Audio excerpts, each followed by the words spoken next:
I need a couple hoes, they say the more the merry.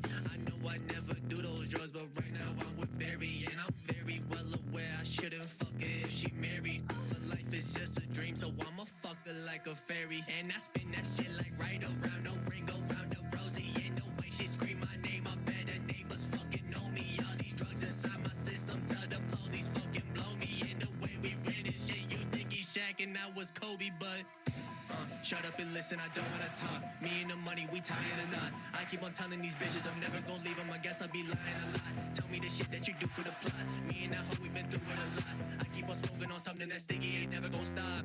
We hit the lotto, the Gotti, Chiatti, gelato. Put it on auto, talking Gotti, Chiatti, gelato. Next up the outro, just to spend the bendy mulatto. We hit the auto, Gotti, Chiatti, gelato. Gotti, Chiatti, gelato.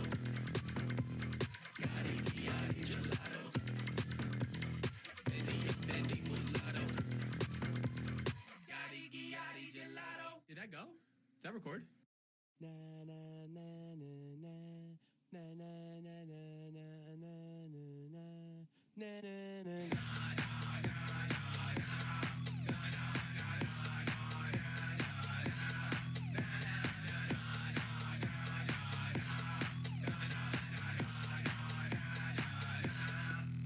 Turn around and catch it back, last to the track, all lined up like weeds whack. I'm gonna make it rain, we ain't built the same. I got one ID called the Holla Family, but I'm hung like a crow. Well, I'll give you the rope, do a dosey, do go outside and smoke. Go work the grill, go in for the kill, like a dollar bill, steal a Happy Meal, Bitch, we got the fire, cause you wanted that smoke. I am the keeper and the seeker and the bringer of dope. I am the saying, best be paying, best be laying it low. Got a cosmic superstition and the lamb in the flow. Dum dum dum dum dum. We drinking water while the perkies make them numb. We talking la la la la la. We hit it raw, rat tat tat tat ta. Nah.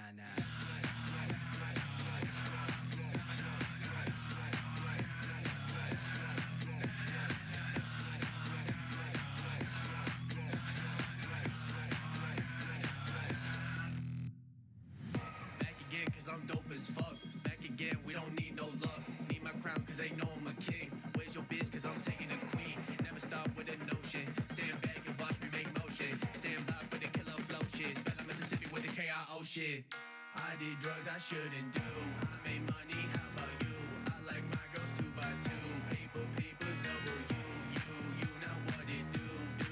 I'm breaking through. I'll see you soon. Bitches mixed with Molly, I made money off of Gotti. I put lyrics on my yachty, Maserati with the hottie. Body, put tequila in my shawty. Pull the logo off the Benz, you be crashing Maserati. These bitches blah blah blah blah blah.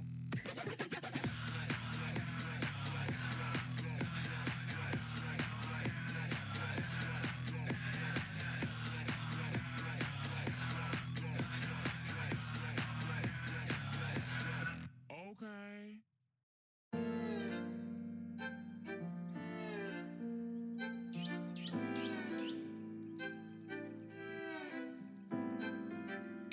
Truth is kinda hard, can you stand it? I'm fucking running by my own planet. Watch your bitch, your Uber from the Hamptons. Take a bitch's rib like I'm Marilyn Manson. I'm gone, you right my wrongs. I jump from plane to plane to make my songs. You right, I'm wrong, you talk, I'm gone. You hate the way my flow it goes, call me Kenobi. If you wanna stick beside me, I can bring you to the party. And I got the baddest bitch, so I don't need another body. And she like to shake and bake, and I ain't talking Ricky Bobby. You gon' think you found love when you party with the Molly. I don't mean to break your iPhone. This song just has big demands. Don't you know they go and listen? Solve for X, my coefficient. Oh, I never made it. Now I'm walking while I'm faded.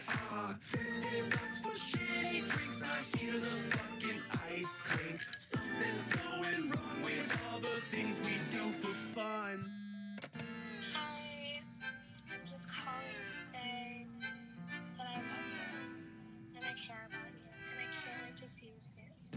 Come back, no time for that. You want no run, no turning back. All that you had, valleys and hills through hell and back. Money and thrills, I gave you that, still not enough. I just need to find you now, cause they gon' want me when I'm famous. And I'm praying that you love me, even if I never make it. And I swear that you look good, but even better when you naked. This you like, you better live it. Have a dream, you go and chase it. And I'm thinking what you thinking, like a blonde fucking face it. No excuses, what you doing, how you living, so complacent. Barely sleeping, never eating. Barry said that we gon' make it. And I see too many tears on these pretty girls' faces.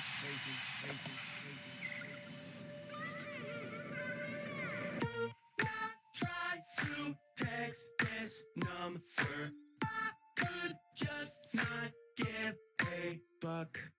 I'm the person you're expecting, no surprises or regretting. Measurement of madness as a weapon against sadness. Live inside the screen, is it a life or just a dream? Take a lesson from the best and leave the blue light therapy. I don't mean to break your iPhone. This song just has big demands.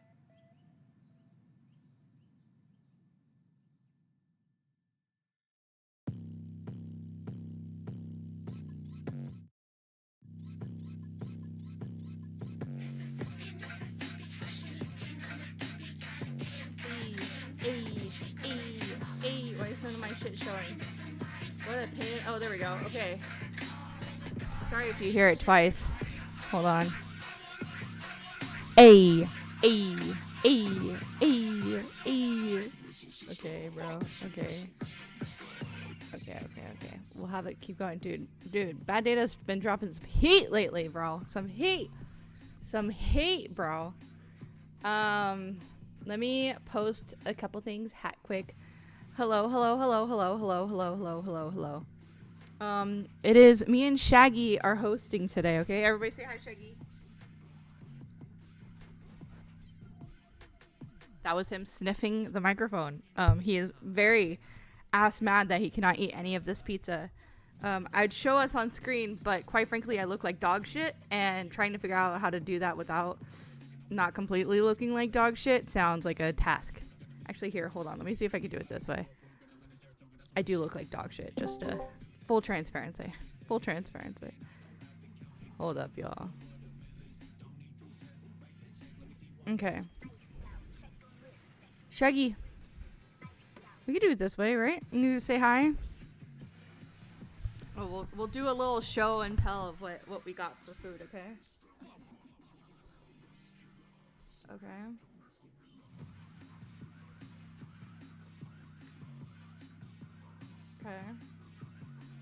Oh god. This is daring. I'm doing some daring moves right now. Hold on, let me make sure you see the chat. Okay. Hi chat. Hi everybody. Live chat. Okay. We're good. Alright, Shaggy, say hi. Shaggy, look. You say hi? Come here. Come here, baby. He's like, dude, I just want some of your pizza. You say hi? You say hi? So this is Puppy. Everybody say hi, Puppy. Hi, Puppy. Alright, Shags, go sit down. And then we got pizza. I'm not gonna show you the box because I don't want to. I don't know if it would dox myself or necessarily. I don't think it really matters at this point in time. But let me I feel like I'm gonna do it either way. Hold on. The pizza. He got pizza, okay. And it is dark in here because I don't know, what do they have on here? I just said veggie pizza and they put like all the veggies on it. I like veggies. So yeah, we got pizza. We got Shaggy. And he is pissed. I give you some of the meat, but there's no meat on it. I don't like meat. So that's what we're doing. Good? Everybody happy? Cool. Awesome. Also, why is my music not going through my headphones? May I hang up on this way? You guys don't see me anymore. It's enough. That's enough. It's enough Abby Cam for today, okay?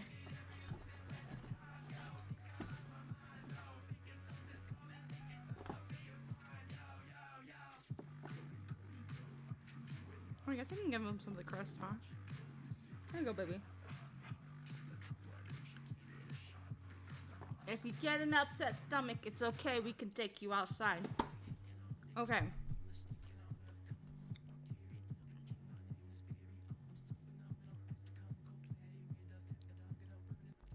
There we go. Now I can hear the music. All right.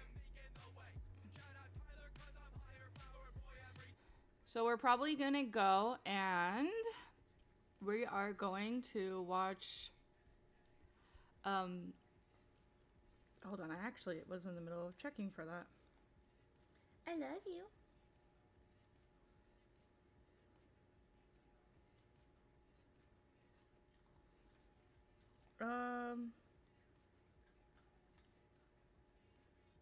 Did I never send the message? Dude, I hate when I do that shit.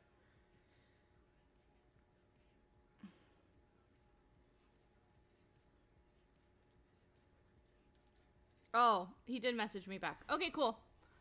Dude, I love having hall passes to do this shit. So what we're gonna do is we're gonna watch, cause it's like 2 hours long and I got fuck all to do. So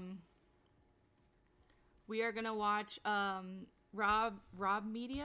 I should be able to know how to say Rob Media's video on Anisa Jomha. And I might do some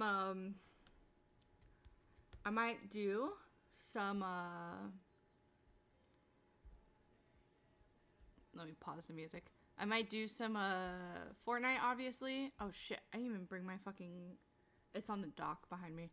I didn't even bring it over here. And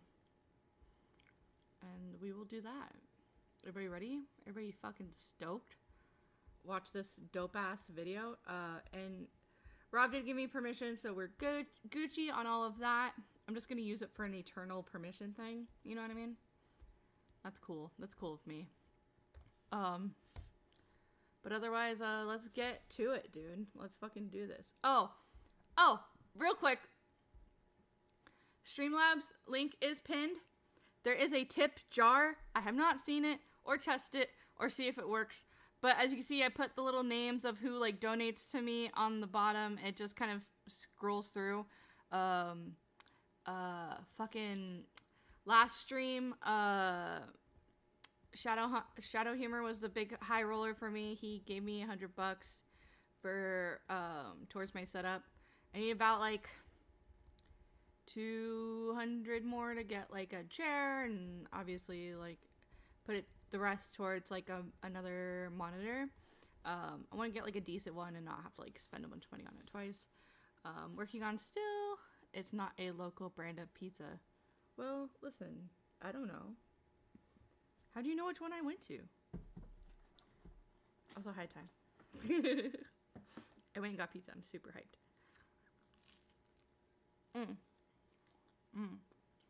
Oh, yeah.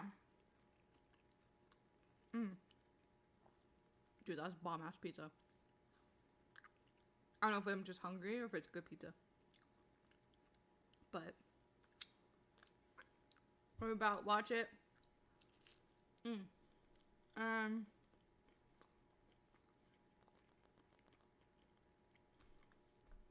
Yeah. Tip jar. That's good. Names at the bottom. That's good. My hat and shit. We're doing black and green and whatever, because that's what I like, so. Share stream, like stream, all that good shit. Let's go. Free move. She's got him on a tight rein. No more content cop episodes. No more Kickstarter crap. Well, fuck. No slurs dare escape his brain. I'm sorry to everyone. Anisa got an OnlyFans. She's showing skin for cash, but she'd rather have her patrons. Viewers down, subs down, target close up shop. So he started a podcast to humiliate poor Ian. Viewers withering away like his precious hairline. Cupcakes are locked away. No subs, no views locked away. The cupcake, humiliated and frustrated. Your body's automatic, feels like you're suffocating. No end in sight. A man with no hope, just a sin like her OnlyFans. Sin while you're OnlyFans. Ian keeps me on a leash. I need to be on a leash because I am unhinged.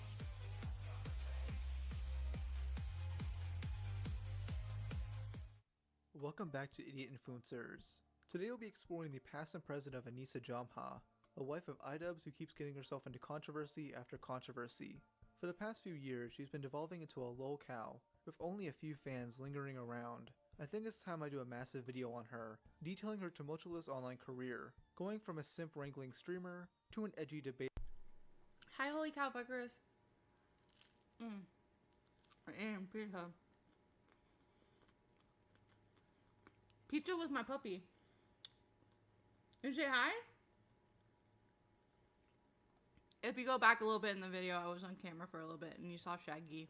We're doing pizza and puppies because somebody said, asked what I should stream about today, and they said pizzas and puppies, so we're doing a pizza puppy stream.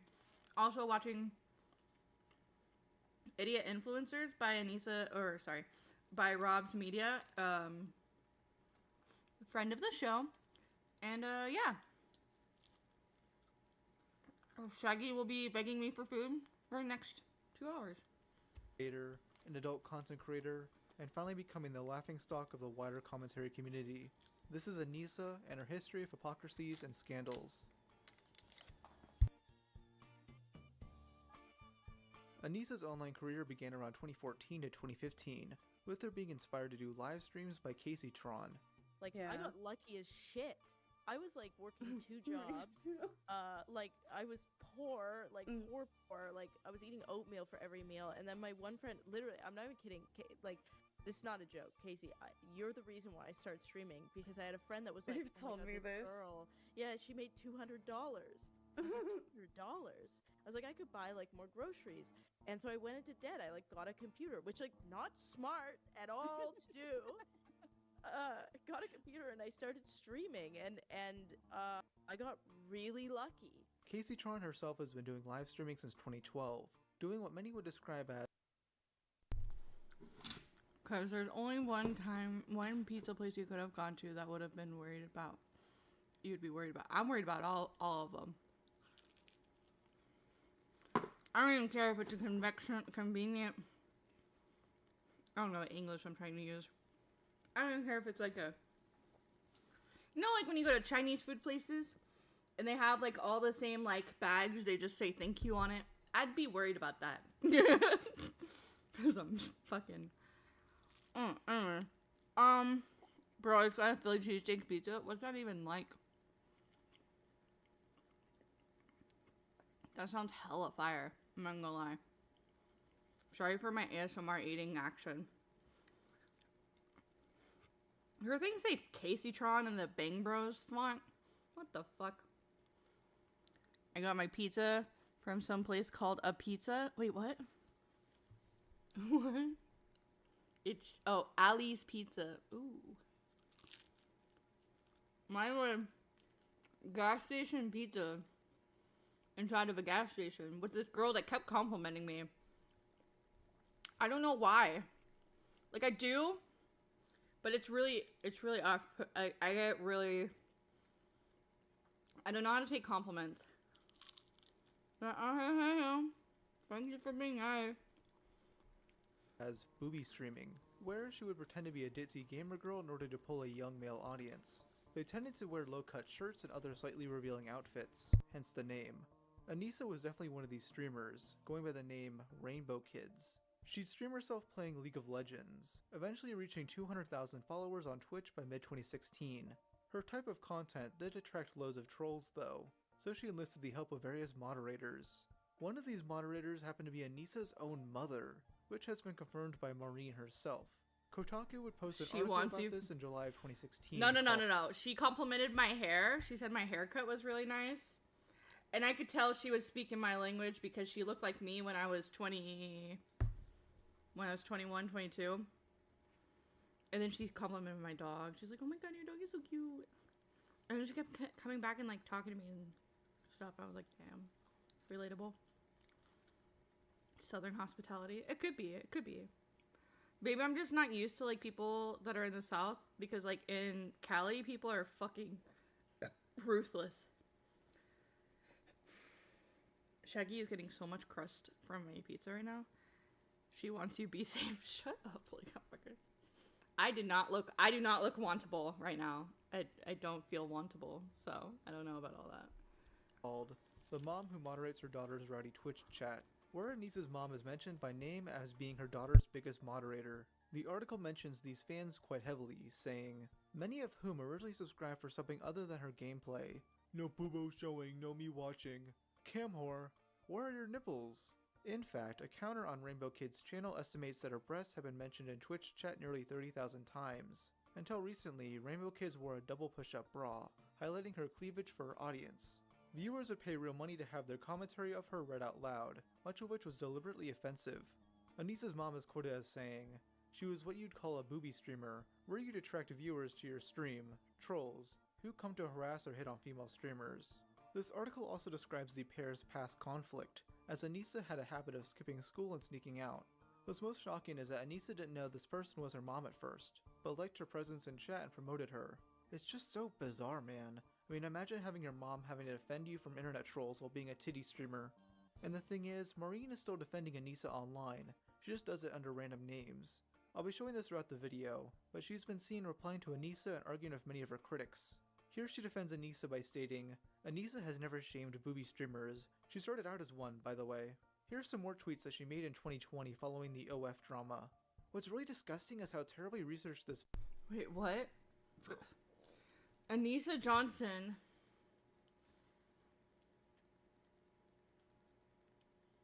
So the kind of words come out of your mouth. Responded to my video. Dude, I'm almost 1,000% positive that's a creep show art video. That's fucking hilarious.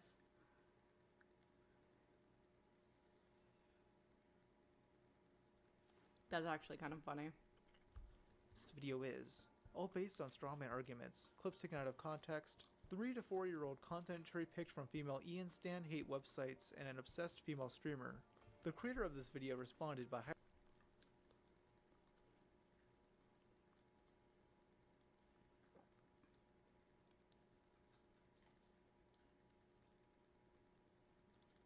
Wait, what?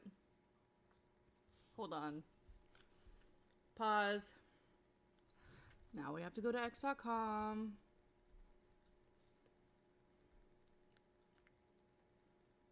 Thank you, Sir Sausage, for retweeting my stream. Cloud Concepts.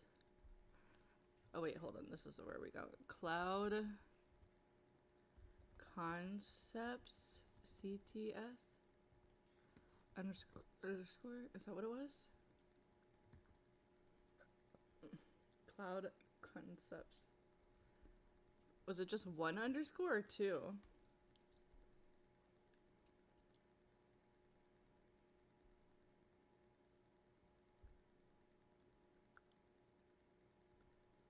Huh.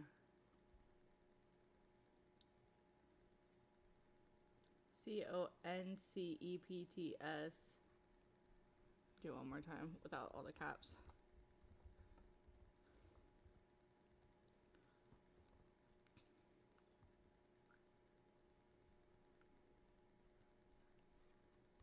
Huh.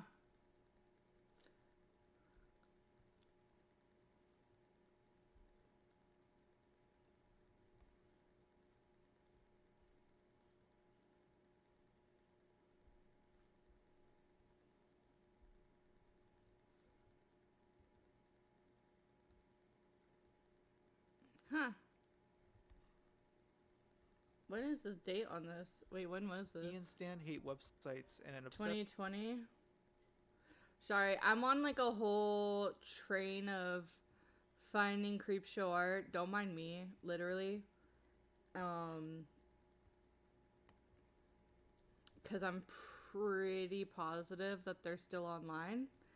And I have a whole schizo theory about it. It's just really not like used to. It's not a... Not for this stream. Black thorn stick. Let's see if we can find that. Black thorn stick. People?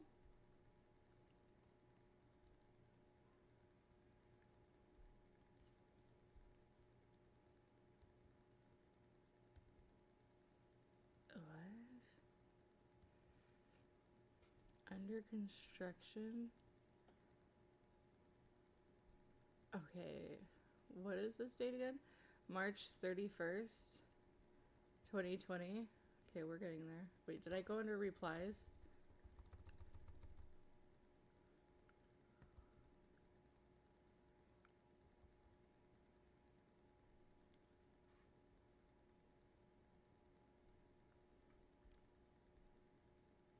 I've changed dramatically since my last tweet. I've been unemployed since April. Last couple interviews. Getting rid of anything necessary. Last 20 days now. Going home from an interview. Hope it gone well. Huh.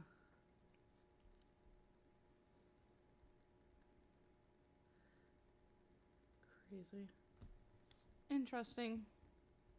Interesting shit. Okay, back to the video. Sorry. Best female streamer. The creator of this video responded by highlighting various Anisa hypocrisies, to which Maureen claps back with, again, not true. You need to find another witch to burn. You might get sued for defamation and slander. This here is Anisa's response to Leafy being banned, which her mom backed her up on.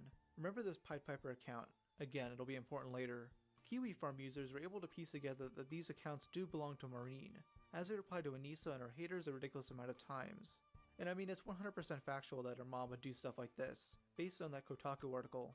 Now a comment thread about this video is about how secretly insecure Anisa is about the content she makes. At the slightest bit of criticism, not even targeted at her specifically, she can't handle it. In late 2017, YouTuber Pyrocynical released a video titled, Worst Twitch Girls, where he makes fun of bland content made by booby streamers. Anisa was never mentioned in that video, but the fact that she herself was considered one made her self-conscious. This is her reaction to it. Did you see Pyrocynical's video about Twitch girls, lol? No, I don't give a shit about Pyro's fucking ass, dude. Like, Pyro can suck on my fucking nut. Why do you want me to see that so honestly. bad? I don't watch any of his stuff. Demonstrating how to respect women. Excuse me, sir. Do you respect women? Alright. I mean, you can just see with this clip, look how small the screen is for the game. Jesus. And I know that mentality that's been presented before, don't like it, don't watch it. The problem is, Yeah, you're but, bringing like, a lot of kids okay, onto the... why do people always make that argument? Like, there's no way when she's playing the actual game that it's that size. Like, what the hell is that? What is that? Everybody always makes that point. Like it's fact that, like, if the screen is small in the section that they show in the video, that, like, that's how the game screen is the whole time. Just her yapping about one small point Pyro made, since she doesn't have any valid arguments against his other points. Something I've noticed about Anisa is her propensity to rewrite the past whenever it's convenient for her. During her edgelord phase, she tried spinning the notion that her doing booby streaming was one elaborate troll effort. She once tweeted, I used to do cleavage streams to troll bait and create an interesting dichotomy between viewer and streamer. Now I can't compete. I remember a simpler time when a bit of boob was enough to troll bait. Now you have to be naked.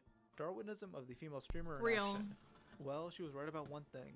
Just love how she's taken the moral high ground here about never stooping that low. And then only a few years later, she began taking lewd photos on OF. There was also a tweet made around early 2017 during the Tana drama. Don't worry, you guys. I will never be a booby streamer. I don't have enough tit to show.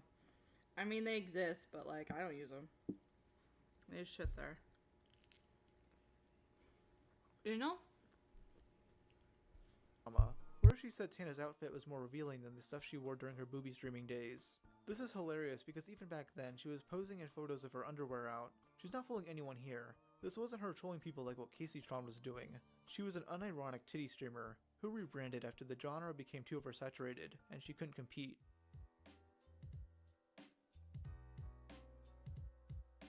Many don't know this, but before Anisa began Captain dating Boofers. she was with someone known as Acadian. Now I bring this guy up because their relationship seemed to have ended poorly, and Anisa seemingly cheated on him. Acadian was a fellow League of Legends streamer who's been involved in many tournaments, which I found a few archives of. He's pretty much inactive at this point, but was at his prime around 2016. I'm not sure when the two started dating, but it was probably around September 2015. I keep hearing rumors that he was 17 years old at the time, but I haven't found proof of this. Liquipedia says he was 18 at the time, but either way, Anisa was 24 years old. Anyways, Anisa began talking to a YouTuber named iDubbbz around mid-2016, which Acadian apparently knew about. He probably thought the relationship was sound and nothing would go wrong. I mean, Anisa even drew art of them as a couple, which she traced over. Classy. They went to TwitchCon that year, where Anisa booked their hotel for an extra day by accident. She herself said this in a Q&A video she uploaded to her YouTube channel in January 2017. How did you and Ian meet? I was in San Diego for TwitchCon, and I, being an idiot, accidentally booked a extra night and an extra day in San Diego. So TwitchCon was over, everybody was gone, and I was stuck in the hotel alone with nothing to do. She describes meeting up with Ian, who lived in San Diego, and going out to lunch with him. She describes an awkward interaction with him in their car, insinuating she had a crush on him.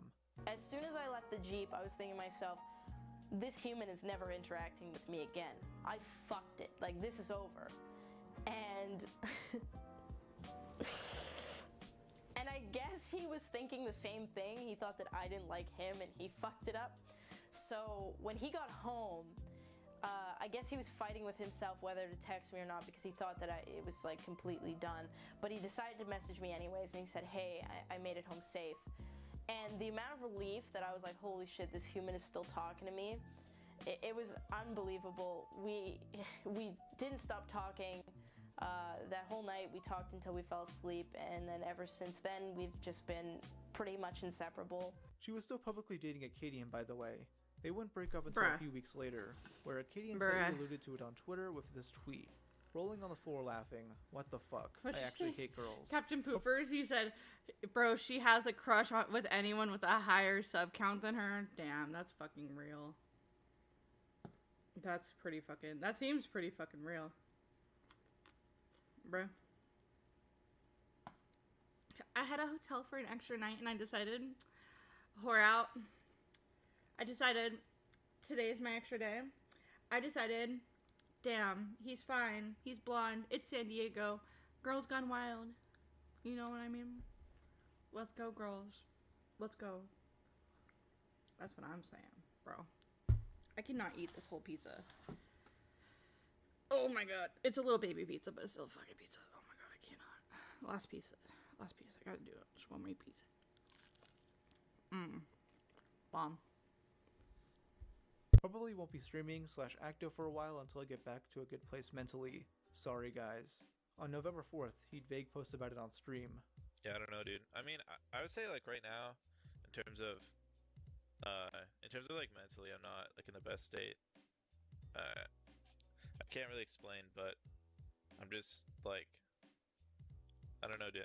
Like, I don't know if any of you guys can like resonate with me or like feel me on this, but I'm just fucking pissed off all the time. Like, I'm just angry, like every day.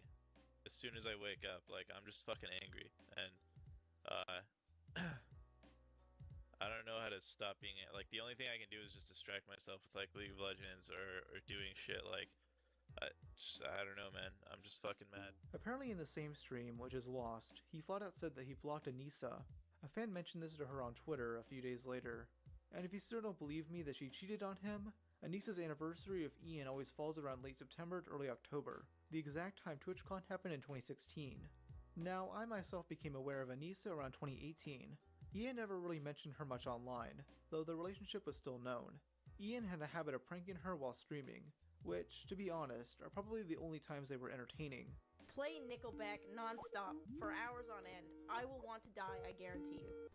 You talking shit about Nickelback, bitch! Stop. You talking shit about Nickelback? Oh my god. How dare you talk shit about Nickelback? You did dodge a bullet for real. Oh fuck, I paused it. Tingle. Anisa was also instrumental in the creation of the Tana Mojo content cop, where she came up with the idea and filmed this infamous moment. Say Nick. Before the content cop episode was released, she talked on Discord with her closest fans about it. Here, she admits that it was her idea, and that Ian doesn't even hate Tana. This seems true, as Anisa seems to be the one who hates Tana. In fact, she even tries slut-shaming her by saying she was only wearing a bra, which is rich coming from Anisa. Anisa had quite a bit of these Discord messages leaked, which shows her very parasocial relationships of her fans. She has a horrible habit of admitting really shameless stuff about herself, or embarrassing things about Ian. For instance, here's her admitting she wants to mooch off Ian's money. Here's more, where she talks about how disapproving her mother is about the guy she dates. Oh wait, She hold on. alludes to a I'll read past those boyfriend- for you guys that are just listening. Hold on. Or embarrassing things about Ian. For instance, Okay, I gotta make a Patreon, but lol, not sure when I can do a PO box. No, but seriously, open that shit. Open that shit. Fucking be shine with them boys though. Anisa said, might just mooch off Here's Ian's. for admitting she wants Jesus. to mooch off Ian's money. Here's more. She doesn't like me dating guys she doesn't find, quote, attractive. She can be shallow, kind of. She talks about how disapproving her mother is about the guy she dates. Jesus. She alludes to a past boyfriend. I've only had one boyfriend she likes, and that's Jeff. I'm her son, bitch. What? Because he was jacked. Hold on, let me do it. Anisa, I've only had one boyfriend that she likes. That's Jeff. Turkler's random person. I'm her son, bitch. Anisa, because he was jacked. Turkler, she told me so. Not actually joking. Lol. New Bix. So that's why she likes Tyler. LOL. Anisa, Jeff was jacked and a pro sports player, so my mom liked him. Jesus Her mom Christ. liked that was jacked and rich. But Anisa wasn't that into him because he was. Jeff was boring and cheap. LOL, said Anisa. Turkler, haha. New Bix. LMAO. Typical Jeff. Anisa, he got me chopsticks for my birthday. That is kind of funny. Here she tells her fans that Ian. Anisa said, I showered with Ian when he was there, and he peed on my leg and thought it was funny. Ugh. Peed on her while they were in the shower together. In another set of messages. His burps are an actual issue, or at least since I've known him. It's like every 5 to 10 minutes he burps super loud, and he says he can't control it. I don't know. He has cancer, probably. She tells her fans about how gross but Ian spelled is wrong. and wishes he would clean more often. He never cleans his room. I refuse to enter it because he won't let me clean it. Anisa, let me tell you something, said Ramada. Anisa said, he says it's the least he can do. His room is at his parents' smelled like trash, dude. Yes, Amanda. Question mark. Garbage lord. Oh my god. Gross. Oh my god. Anisa said gross. The Super reason gross. why he didn't is because he would do gross shit on purpose for his videos. And worst of all, the messages where she threatens to break up with Ian. Why would she consider this? Well, because he was too focused on his YouTube career. Yeah, as soon as the content cop thing was coming close, he just switched gears, and it wasn't even like I existed. I think I'm breaking up with Ian. After our first relationship scare on our last trip, I was a lot better and Ian seemed happier. But after I left, it seemed like Ian's opinion on things didn't change much. He hadn't called me in 4 days and we had barely talked. She then talks about how Ian's afraid of commitment and how hard this long-distance relationship has been. He's at PewDiePie's house. He said, I will call you with my answer when I get back, so about 2-3 hours. But I think I'm right to finally putting my foot down. What she's referring to is when Ian flew to the UK to work on the Ricecom diss track with Felix and Boyna Band. Anisa is seemingly just freaking out over nothing, as I'm sure Ian was just busy and there was a time zone difference. She speculates the issue is Ian's YouTube ego, yet also admits that he's desperate and won't find someone else like her. Her chatters are giving her relationship advice throughout, and Anisa mentions talking with Ian's sister. I just find it so bizarre that she has to admit all this private shit to shrinks on Discord. Could she not just do this with her mom or a close friend? I also find it so strange that instead of having an honest conversation with Ian, she immediately shit talks him to strangers. I think now is a good time to bring up another important character in her story, Chris Raygun. Chris was mainly popular around 2016 during the anti-SJW era, making edgy content in a similar vein to Ian. Him and Anisa have long been friends, with Chris appearing on her streams to chat. I'm not sure when this started, but many of the clips I found seem to be around 2017. Many of these interactions are awkward, as Anisa would ask Chris bizarre and sexual questions. What's the weirdest thing you've ever done in the bed? I've had sex in an elevator before. Have you had sex in an elevator before? Not in an elevator. No. I don't. Well, that's not in bed then, is it?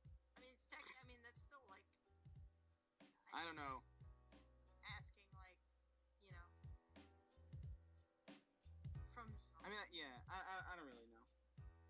I don't know if I could really. Do you not have anything? Chris is lame. No, Wait, you've had sex in a dressing room before, haven't you? Yeah, that's not weird, is it? I've never done that. I wouldn't just qualify it as weird though. It's like. I shoved a dildo in my ex-boyfriend's ass once. Oh my god. Their interactions are always awkward. It's like two 5th graders trying to flirt. It's even weirder whenever Chris's girlfriend at the time, Lacey Green, is mentioned. Anisa just gets in, usually spiteful, but hides it with jokes. Are you still going to New York? Are you still going to New York for that concert? Yes. Are you sure you haven't canceled it? Are you sure you haven't canceled it because you found the love of your life? You found the Pocahontas to your John Smith? You want to understand her land and her ways. What are you fucking saying? You want to understand her land and her ways. Like, she's your Pocahontas. So you come from two different worlds. What if Lacey this whole time has teeth in her vagina and she's waiting for the right time to, like... Well, I mean, I feel like I would know if there were teeth, you know? But what if they're like cat's claws where they come out? They retract? Yeah, they retract. Oh yeah. Do you eat Lacey's ass? What the fuck? We're not having this fucking conversation. I asked my chat yesterday, I said, do you think Chris eats Lacey's ass? And everybody was like, yes. There was like no hesitation. It was like 100% yes. Jesus Christ. Do you eat Lacey's ass? No. Are you sure? Am I sure? Because you seem pretty okay shoveling those fries in your face while I asked that question. She would make a good porn star. Lacey would make a good porn star.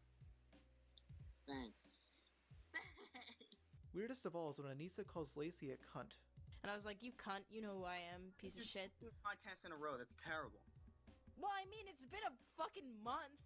No, but it'd still be in a row. Fine, we'll get your fucking cunted girlfriend on here. Now I love flinging the old C word around, but you probably shouldn't be saying that about your friend's significant other. Chris doesn't seem to like it, but he's probably too nice to say anything about it. Now there's a theory that's been going around for years now that Anisa wants to get with Chris and would cheat on Ian to do so, pretty much doing what she did to Acadian. In those Discord messages, she says she doesn't think Ian would publicly defend her, but Chris would. She also visited Chris in New York without Ian, and they made a big vlog out of it. Many of the more recent comments made cheating jokes, while others pointed out how uncomfortable Chris seems during parts of the video. Yeah. You look good. You look great. Hey. So now we're heading back to John's, showering, and then going to Chris's, and then we're gonna stream tonight. Yeah. That was the gayest high five I've ever fucking seen. I was like, Tarzan, what are you doing? That was a little bit of Tarzan. I didn't want to clap because I didn't want to miss it, like hit the food. In another stream of Chris, Anisa mentions that her mom wants the two of them to get together. Yeah, my mom tried to get me to my mom was like, Chris, you should talk to Chris. Like a year and a half ago when you started talking to me, or like You should talk to Chris. She was like, you should talk to Chris. I was like, Mom, you know nothing of Chris other than he likes to play racial chess. But apparently that was enough. Speaking of Anisa's mom, here's 2 old tweets from her, where she seemed bothered by Chris's relationship with Lacey. Anisa herself has made a few tweets being a bit flirty of Chris. Mind you, she was publicly dating Ian by this point. I don't think they were fucking or anything, but she definitely has a thing for him. And I say that in present tense for a reason I'll get to later. What seems to be happening here is that Anisa is really into nerds, something she said publicly, but thought Ian was too focused on YouTube. She probably had a better connection with Chris, but didn't like the fact that he was with Lacey. Another theory I have relates to her changing her personality and hobbies to match who she was dating. She got into sports due to an older relationship, got into streaming and playing League thanks to Acadian, and got into making edgy content due to Ian, though unlike Ian, she was never successful at it. By 2018, Anisa was still regularly streaming, though she'd focus more on reacting to other people's content and discussing it. Because she was expressing her opinions more, she was opening herself up to loads of new scrutiny, which led to a few small controversies which are mostly forgotten. She tried coming across as edgy and provocative, which didn't work as she seemed to contradict herself a lot. Here's a clip from a video she made in early 2017. I'm surprised that car can hold up on that. The crash test rating on that car must be amazing. It's nice to know that the car can handle that kind of weight without denting. To our knowledge, it might have dented actually, who knows. I mean, I guess this is good because she's getting her fitness in, so. And then here's a stream clip from that same year. Sarah Silverman's got to be the most unlikable. I'm surprised that she gets less hate than that whale, the leather wearing. Yeah, Amy Schumer. Oh god. God. Oh god. Oh god. Oh god. It started playing music, sounds and things. Oh god. Most Okay. people wouldn't have a problem with these jokes. So is this is the Chris dude that like was in the Creator Clash or whatever? Everybody was like, "Oh, she trying to fuck," but then like obviously it's like a thing where she's with. Isn't she married to iDubbbz? Or are they just like boyfriend girlfriend?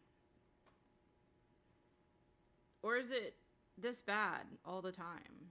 You know what I mean? Does anybody know? God, my fucking leg hurts from sitting like this. I need to get a chair, y'all. I need to get a chair. Honestly. I need to do a lot of things. I'm in a lot of conflicts of my mind all the time. It's quite frustrating. I'm gonna let this play. I'll be right back. Married. Oh, fucking rest in peace, bro. Making jokes about Ethan is online's weight. My issue here is that only months later, Anisa would release a video titled, "What's Wrong with Fat People at the Gym?" where she tries to take the moral high ground. She tells a story about overhearing two women making fun of an overweight gym goer, and says this halfway through. Any bit of disgusting that they thought this woman was, if they would just look in the mirror or hear what they were saying, like, that is a million times more disgusting than any fucking abomination I can even dream up. And I'm just sitting there flabbergasted at the idea that there's these two women actually ridiculing somebody who has the balls to get up and go to the gym and deal with the shitty people like them and still come back and better themselves. It's a decent message, but the person delivering that message has no place to talk. And this isn't the only bit of hypocrisy. There's also her statements regarding YouTuber Venus Angelic. I couldn't drink or eat anything, so I still tried to eat or drink, but I puked out anything I ate. Not because I wanted to, but because I couldn't keep it in my stomach. I puked about 10 to 15 times a day for about an entire month. So what the fuck? You'd be dead! You would be dead! If you puked 10 times a day for a month, you would be dead! She wouldn't be alive, that's a lie! There's no way you can... What's happening?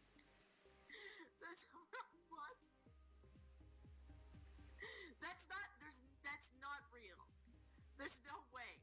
You'd literally be dead. For a bit of context, Venus was a YouTuber who faced abuse from her mother and suffered from an eating disorder. Anisa struggles to understand what she's been going through and makes other bizarre statements. Where is her mother? I don't know. She said she ran away from home. She's married, but she's young, so she calls herself boyfriend. What? Let me listen to this again. Call it your boyfriend, husband. Boyfriend and husband? Are you a boy? Anisa herself briefly alludes to having an eating disorder, which she made a video about less than a year prior. She claims she's been struggling with anorexia and body dysmorphia disorder for much of her life, discussing how she could barely function at times. This is weird, because apparently much of her stories take place in college where she would have been heavily involved in sports and considering police training. A week later, she posts another video about her OCD diagnosis, which some were suspicious of. She implies she was fully diagnosed by a school therapist, which isn't usually allowed unless they were highly trained. When asked about this in a now deleted comment thread, she struggles coming up with a good explanation. Kinda weird for her to laugh at and question someone else's eating disorder, yet lash out to those doing the same to her. If she wants to make jokes about other people like that, go ahead, but don't act like you're some inspirational person spreading positivity to your fans. Also, I don't think someone of BDD would be posting so many revealing photos of themselves online. In a stream in late 2018, Anisa started talking about controversial cosplayer Momo-kun. Basically, this individual was accused of sexually harassing other cosplayers at conventions, and then blamed it on ADHD. Anisa tries not to defend Momo, but it comes across as her doing so since she downplays it. With it happening, like, she just received so much fucking hate. And, yeah, I just think that as a content creator, people, a couple of commentary YouTubers decide to hate you and you're pretty much fucked. Weird take, but okay. I'm willing to hear her out. However, her next example of a flawed person being unnecessarily hated by the commentary community is Lionmaker of all people. No matter how serious it is, right? Like, Hold even on. when Lionmaker, whatever his name was accused of pedophilia, like, it gave me a lot of anxiety because I feel like a lot of it is based on a lot of fiction and not a lot of fact. And like, if the person really isn't as bad as what people think it is, which most of the time they're not, then you're just watching people rip apart somebody that what a horrible take. Maybe doesn't deserve it as much as, like, I don't know, it's just sad seeing somebody get ripped apart. Probably Bro, the I worst left example you half could bring up. Now, if you little don't baby know who bag of chips over Lionmaker here. is, Dude, that's he's my a bad. former Okay, YouTuber hold known on, for hold making on. Minecraft Let's Bro, OMG, looking this up, Ian took her surname. Yeah, where have you been? Where have you been, bro? Bro, that's like peak narcissism, bro. Is when everything. You take you strip everything away from your partner, even their fucking surname. I mean, to be fair to a degree, right? It's not like people know him for his last name. Like, what is iDubbbz's last name? He's what, Ian some shit or another? What's his full name? I don't know. I was not around during that era of YouTube. I apologize. But yeah. I'm gonna press play now. Actually, I'm gonna go back a little bit because I went to the bathroom. Plays. Oh god, I had to pee. Also, I'm gonna probably... My laptop's kind of okay right now. I'm gonna pull up Fortnite in a little bit too. So she was making fun of some like fucking chick that obviously has like body dysmorphia like shit. That, go ahead, but don't act like you're some inspirational person spreading positivity to your fans. Also, I don't think someone of BDD would be posting so many revealing photos of themselves online. In a stream in... Well, that's just not true. Before instantly really gets... This is after 2 months of insanity. This was before insanity. This is after 2 months of insanity. That's weird. Why would you... It's like she's trying to adopt having issues. It's kind of strange. Right? That's kind of weird, right? Okay. I'm gonna copy this. Let me press play on this. So I don't think someone of BDD would be posting so many revealing photos of That's themselves not necessarily online. true. In a stream in late 2018, Anisa started talking about controversial cosplayer Momo-kun. Basically, this individual was accused of sexually harassing other cosplayers at conventions, and then blamed it on ADHD. Anisa tries not to defend Momo, but it comes across as her doing so since she downplays it. With it happening, like, she just received so much fucking hate. And, yeah, I just think that as a content creator, people, a couple of commentary YouTubers decide to hate you and you're pretty much fucked. Weird take, but okay. I'm willing to hear her out. However, her next example of a flawed person being unnecessarily hated by the commentary community is Lion Maker of all people. No matter like how serious it is, right? Like even when Lion Maker, whatever his name was accused of pedophilia, like it gave me a lot of anxiety because I feel like a lot of it is based on a lot of fiction and not a lot of fact. And like if the person really isn't as bad as what people think it is, which most of the time they're not, then you're just watching people rip apart somebody that maybe doesn't deserve it as much as, like, I don't know, it's just sad seeing somebody get ripped apart. Probably the worst example you could bring up. Now if you don't remember who Lion Maker is, he's a former YouTuber known for making Minecraft Let's Plays. Around 2015, he got accused of grooming multiple different minors, which there was a decent bit of evidence for. However, the real kicker was that in December 2015, Lion Maker would basically admit to trading inappropriate material with a minor. He posted an image of her naked to his Twitter. In his interview with Colossal's Crazy a year later... Sorry, I was like, I got distracted because Nicholas Diorio just posted a video about Doomer, which we'll watch after this because, I mean, it's an hour long. We'll see. If I can have somebody join me, or if somebody wants to join me, and we can watch this, 100% we can do it. But, dude, Doomer content always makes me hyped. Sunday do what Sunday do. Sunday do what Sunday do. That's just what Sunday do.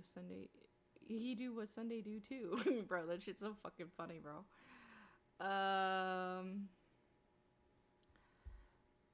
Actually, I'm just gonna send it to him too. Send it to Sunday too, because why not? He's in the middle of a stream. I'm sure he doesn't have anything else going on. Sorry. Okay. Lion Maker. Back to Lion Maker. Plays. Around 2015, he got accused of grooming multiple different minors, which there was a decent bit of evidence for.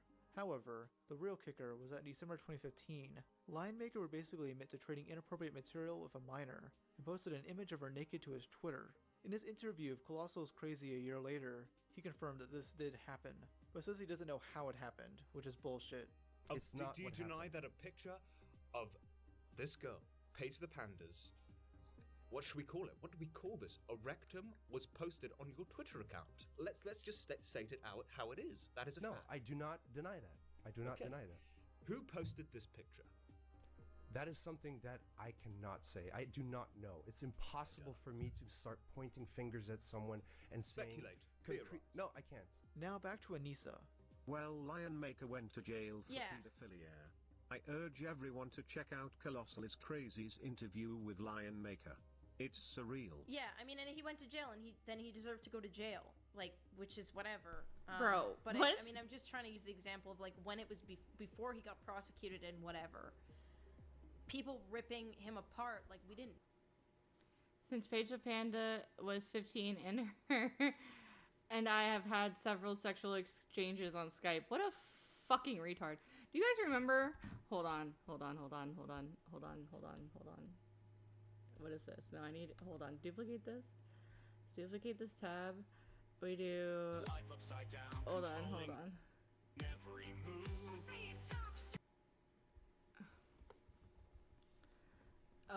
Drunk Lion Maker. There's so many rabbit holes on this shit. It's so fucking funny, dude. Here we go. This was it, bro. This is classic.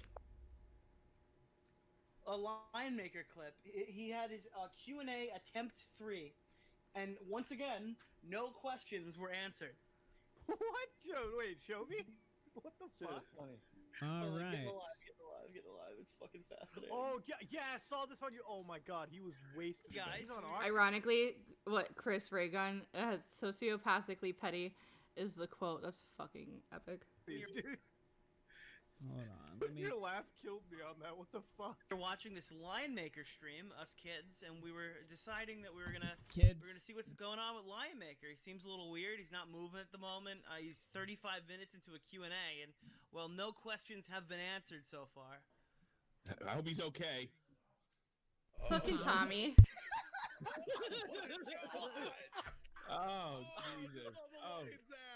The Oxycontin fell on the floor, Lion Maker. Go pick it up. I think we're on the heroin, man. Oh, yeah. Oh, God. Oh, it's down there somewhere. It's down there somewhere. You jackass. Oxyberries.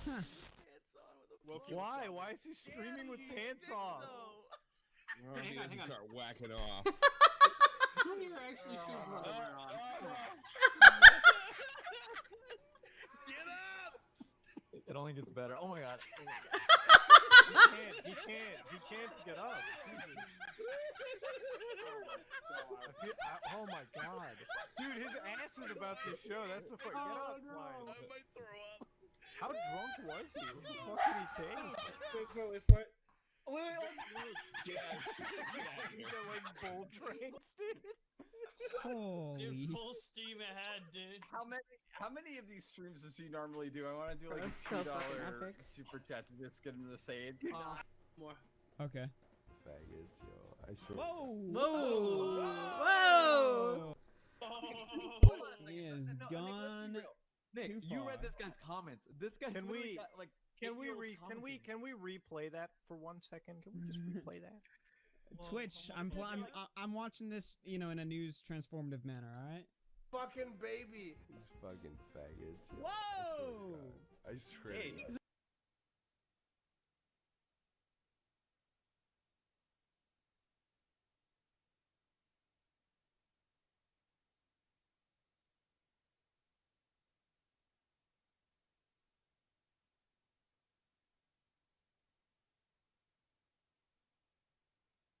No, like actually no, right? That's what I'm trying to say.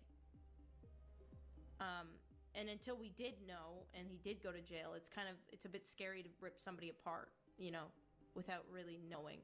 Again, Lion Maker is a bad example of this, and she should know that if she actually knew the full situation. She's probably just pretending to sound intelligent or some shit. I don't know. She also uses Leafy as here as an example, which is funny since her boyfriend is one of his biggest critics. Yeah, Leafy was one of them. That was hard to watch getting ripped apart. Next, let's briefly discuss the Sky Williams drama, which occurred around the same time as the Tana content cop. Sky and Anisa were very publicly friends, and Sky would even defend Anisa on Twitter. However, Anisa would eventually start shit-talking him on stream for no reason at all. Sky would then DM iDubbbz about this to figure things out, but got ignored. Anisa then said this on stream 2 hours later. But I give a shit that Sky is such a fucking manipulative piece of shit that he just blows wherever the wind blows. So that's cool. It's really hypocrite. I hate hypocrites, man. So, he released a now unlisted video about the situation. I'm not sure if his girlfriend had anything to do with it. Hey, look, hands are clean of it. Used to be friends with her. I found out someone showed me like hella stream highlights of her talking the meanest shit to me, and I didn't know because I'm on Twitter defending her, right? Saw that shit. Then I cried to her in DMs. And no, I mean I was drunk and I literally cried. I'm sobbing to her. And she's like, oh, well, I just thought she was a tool, but now, wah. And then she talking shit. 2 weeks later, nigga. Then I said, nah, I ain't gonna cry in your DMs again, bitch. Now this guy Williams guy seems overly sensitive, but Anisa allegedly described him as a valuable piece of shit. What? In an undeleted stream, Who's what? so- What? and for What? the icing Who on said what? What? Who said Abby? What the fuck? What? Hey. Oh, that's Fo. Hey, Fo. Hi. Hi, Adams. Hi, Jeannie. OMG, you admitted a colossal stream pretty much KO'd him. Bro, so funny. Yeah, before he went to jail, he was innocent, you guys. Average Anisa take. Yeah. I'm kind of mad, though. I love this hoodie that she's wearing. I'm not even gonna cap. That man had no pants. Yeah, well, that's Lion Maker. He's a pedophile. It is what it is. You know how it goes. I pressed play on the wrong video. There we go. That's what I needed. Top. Here's another clip from that Lion Maker stream. This is really bad. Yikes takes. Why is it bad? It's bad that I'm trying to be a reasonable human being and I think we like hate people way too aggressively online that don't really deserve it. I just think like people want to hate on people and demonize them for things that aren't even real. By this point in her career, Anisa seemed to disregard others around her and would say whatever the fuck she wanted to get attention. My theory is that she didn't care about saying stupid shit because she had the reputation of her boyfriend backing her up. I mean, who dare would make an exposed video on the girlfriend of Mr. Content Cop? This brings up the craziest thing she's ever said during this era, the Holocaust statements. Is experimenting on 10 children to obtain a cure for thousands of kids' lives justified? That's a really hard question, and I think if people are being 100% honest, they'd give you a different answer than what you're expecting. As terrible as the Holocaust was, obviously it was horrendous, and how disgusting the doctor was that did the experiments on people. It was gay people, handicaps, twins. I think that's. And obviously, they were obviously Jewish, or they did it on Jewish people. They found a couple of really Not the Jews. discoveries. What does it say? This guy is a. What does it say? This guy is a fucking Shadman defender. Fuck him. Listen, whatever. I just know Nicholas Diorio thinks he's a joke, and so I will treat him as such. It's factually untrue. The experiments conducted by Nazi scientists were not done for scientific discoveries. They were a way to torture people. I mean, the notes taken were literally just gibberish. Nothing of importance was discovered. This clip in general is such a bad look for her, and will get mentioned quite a bit over the next several years. So much so that Anisa had to address it in a recent podcast episode. People would come in and try to bait me into like having these fucking stupid answers. I really regret this one, but like somebody asked like like something about the Holocaust and like whether or not there was like good that came out of it or whatever. And I prefaced it very heavily. I was like, the things that happened during the Holocaust were horrific. The experiments that happened were horrific. And then this was like the big mistake was like, but there were things that came out of it that like, which I found out now is complete propaganda. Nothing good came out of those experiments. They didn't actually find anything. And I was trying to like have this like ethical, and I was like, some people would say that. I said some people True, you did. I do would remember say that. because I don't agree with it. Right. I was just trying to play the ethical. You're like, playing that game. Yeah, which, of like yeah, this a lot is of a conversation that some people have had, and I've heard this exact conversation in my university setting. So I was like, oh, I'll just present this because it is. I've heard it said before, and it sounds smart. And that clip, like. It has been shared so. I've been told that I'm like a Nazi sympathizer, that I like deny the Nazi Holocaust. sympathizer? I've had people, like, Bro. That is like by far the most painful. Like that, I've heavily regret that. Yeah. I feel like what she's saying is Tragic. a half-truth, which makes me doubt her, honestly. Unless this clip was taken out of context, which I don't think it is, why can't she just take full responsibility for it? She just made excuses like, oh, I learned this in a university setting, and my chat baited me into saying it. You're a grown adult, you can ignore questions and just move on.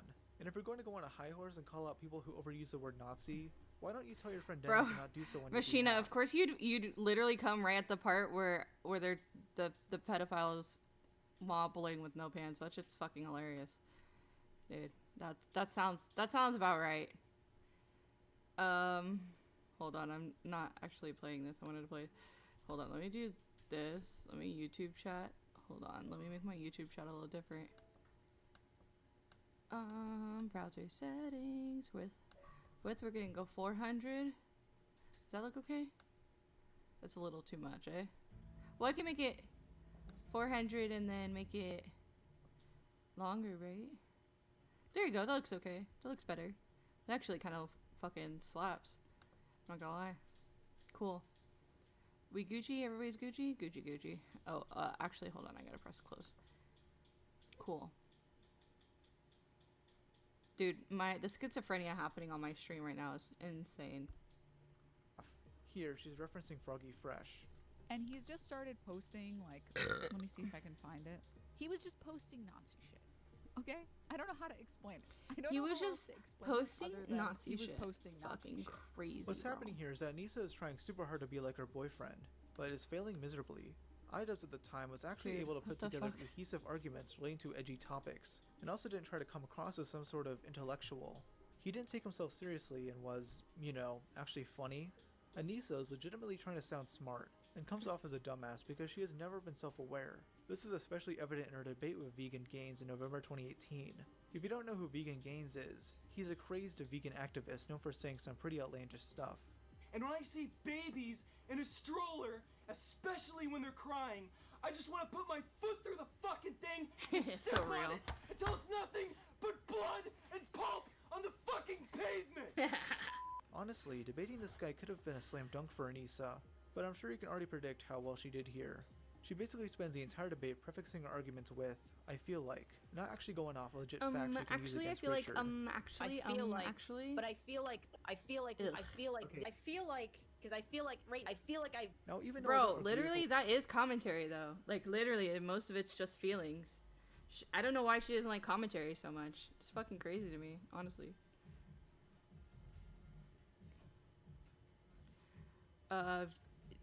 Leave Denims out of it. Oh, I'm not a Denims fan. Denims is crazy. Denims is cuckoo for Cocoa Puffs. She is one of the dumber people I've ever encountered in my entire life. Which I've never encountered her, to be honest. But we watched the other video on her. I would highly recommend. She is a case. Very lazy case. Oh yeah, what the fuck, dude? Switch to decaf. Switch to decaf. Bro, who's switching? I'm not switching to a shit. lot of veganism, I still have to admit that Richard does an Oh, incredible you're talking about Vegan Gains? Bro, Vegan Gains' redemption arc began with Anisa. She's ridiculous. Yeah, obviously.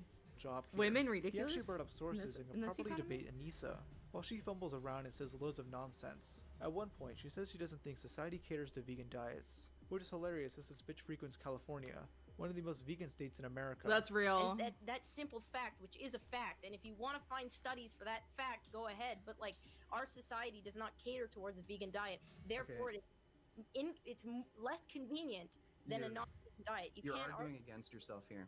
So first you claimed that, well, a lot of the reason why vegan populations are healthier than meat eaters is because they're not eating processed garbage, they're not drinking, not smoking, and then you're actually advocating... First, is my gameplay showing up on my stream? Just say yes or no. That'd be dope. Appreciate you. for a lifestyle where you go out and eat junk food and fast food. She clearly didn't prepare for this and takes all of her anger out on Richard, saying he's the aggressive one here. Okay, well, look, when you're complaining that I'm pointing out logical fallacies that you're making, that sounds to me like you're uncomfortable with me actually making arguments. We're good. I'm so at that point. If this is your view of winning, which is talking very aggressively for a period of time, very confident, you've won, man. Like, I've made arguments.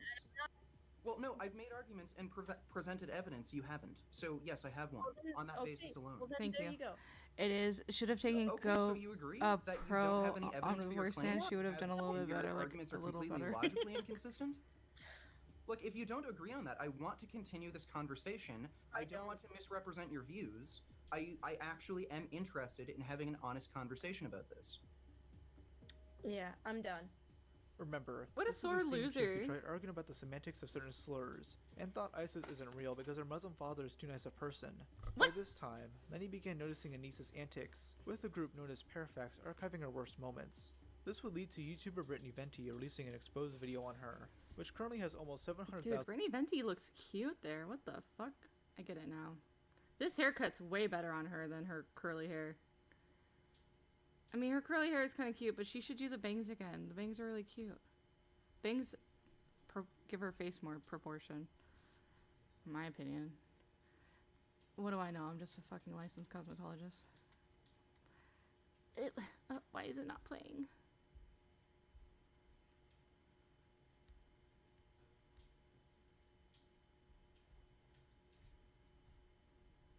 Oh god. Oh shit, that's not what I meant to press. Do normal. Do quality. Let's do 720 and see what it does. See if it works better.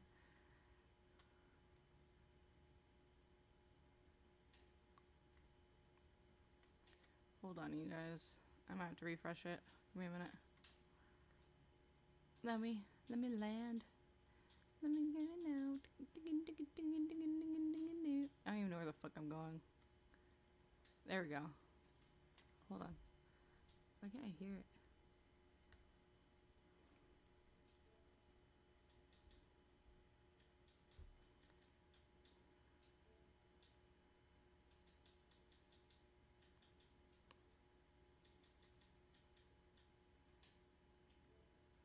Oh god.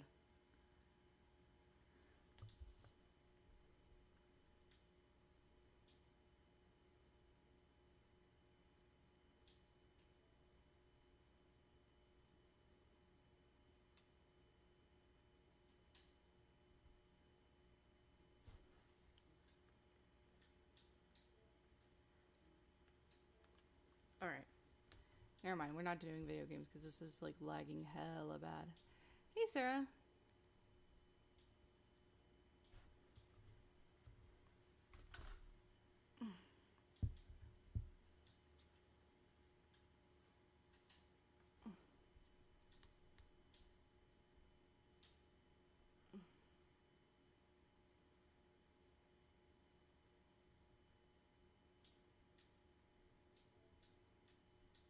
Several years. So much so that Anisa had to address it in a recent podcast episode. And pulp on the fucking pavement! Honestly, debating this guy could have been a slam dunk for Anisa, but I'm sure you can already predict how well she did here. She basically spends the entire. Here we go. And I'll read something, and I'll be like. By this time, many began noticing Anisa's antics, with a group known as Parafax Yo, archiving late, her you're worst fine, moments. Sarah. This would lead to YouTuber Brittany Venti releasing an exposed video on her, which currently has almost 700,000 views. In that video, she shows a clip. We are watching Rob's Media, friend of the show, documentary on friend of the show. I talk like brick. I swear to God, it kills me. Based Baby Crusher. I say hi, hair stir, sausage, and muffins. Machina, I saw you, hun. Adams, yeah. The Rob's Media documentary on Anisa, Idub's wife. God bless him, honestly.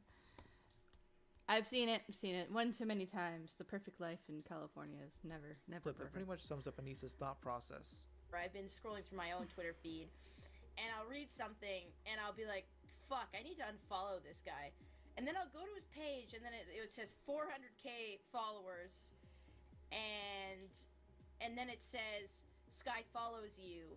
And my inner piece of shit goes, this is an important human being. I shouldn't unfollow him. I should just put up with it. Or at least mute him.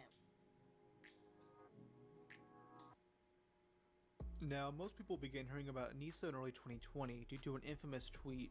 I'm very excited to announce my Loot OnlyFans launch. Check me out in the link below.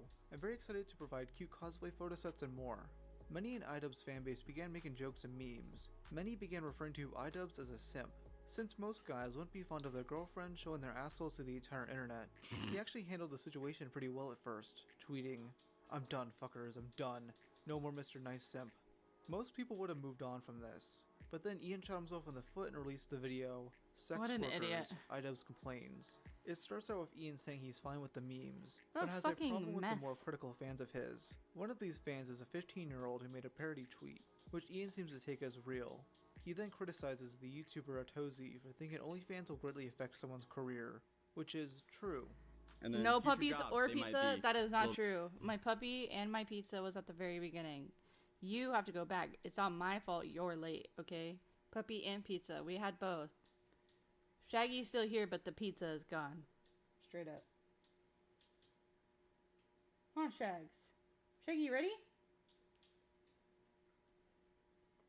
Bro, he's just chilling. He ain't doing shit. A little bit harder to come by. I think this is one of the most important opinions to highlight because it really demonstrates a severe lack of real-world experience when you're saying that future jobs are going to be harder to come by because of an OnlyFans account. Like, if you think this affects your standing or your social credibility in getting jobs, you are so sadly mistaken. This is just dumb. If you morally disagree with that, then okay. But he's pretending as if that stigma doesn't exist in the first place. Though to be fair to Ian, he does have some decent points in this video. His main one is the dismantlement of the hypocrisy Also, hey, allegations. Marvelous. It's because he's a hypocrite. Dog cam win? I don't know. I don't know if that's ever gonna be a thing. I don't even like being on camera for my own reasons. I don't know. Maybe after I get a chair and a table and another monitor so I can stream and not have my shit lag hella bad. Someday. He makes content cop and targets people, but he himself have girlfriend whoring herself. He and he have does girlfriend nothing about whoring. it. You think these fucking retards would actually do a smidgen of research? Because, like, I did it, and I found the potential hypocrisies in what I say in the past, and it's pretty fucking consistent. The funding for the slut shirt is actually very, very low. Skanktown, USA, softcore porn all over the walls. Pretty nice, huh? You know, like, I'm not saying that women should be sexualized or shouldn't be. I'm just saying that there is the market for it, so it makes sense that they would do it. I Real. would say skank and slut, but never was that part I have of the my same argument. opinion. If you wanna do it, you go for it. I'm not doing it. I know myself. I never want to be at Thanksgiving dinner and my nieces and nephews are like, Auntie, I saw this video of you, and then I fucking want to kill myself. You know what I mean? That's my thoughts. I've got too big of a family for me to not end up on that type of market. You know what I mean, bro? And my body is very recognizable. I could tell, at least. I don't want to be any of that. That's just too much. It's too serious, and it's taken way too fucking flippantly these days, which I don't approve of or appreciate, because people should respect themselves. No, but you are saying that just because I'm... Yes. Love. Oh, Sarah Sausage, I love you. Oh, the thing worked. Love you too. 2414. I'm assuming that's AU money. That's fucking dope. Thank you. I appreciate you a ton. I should be able to go get a monitor with that, honestly. Wait, what? ¿Qué pasito?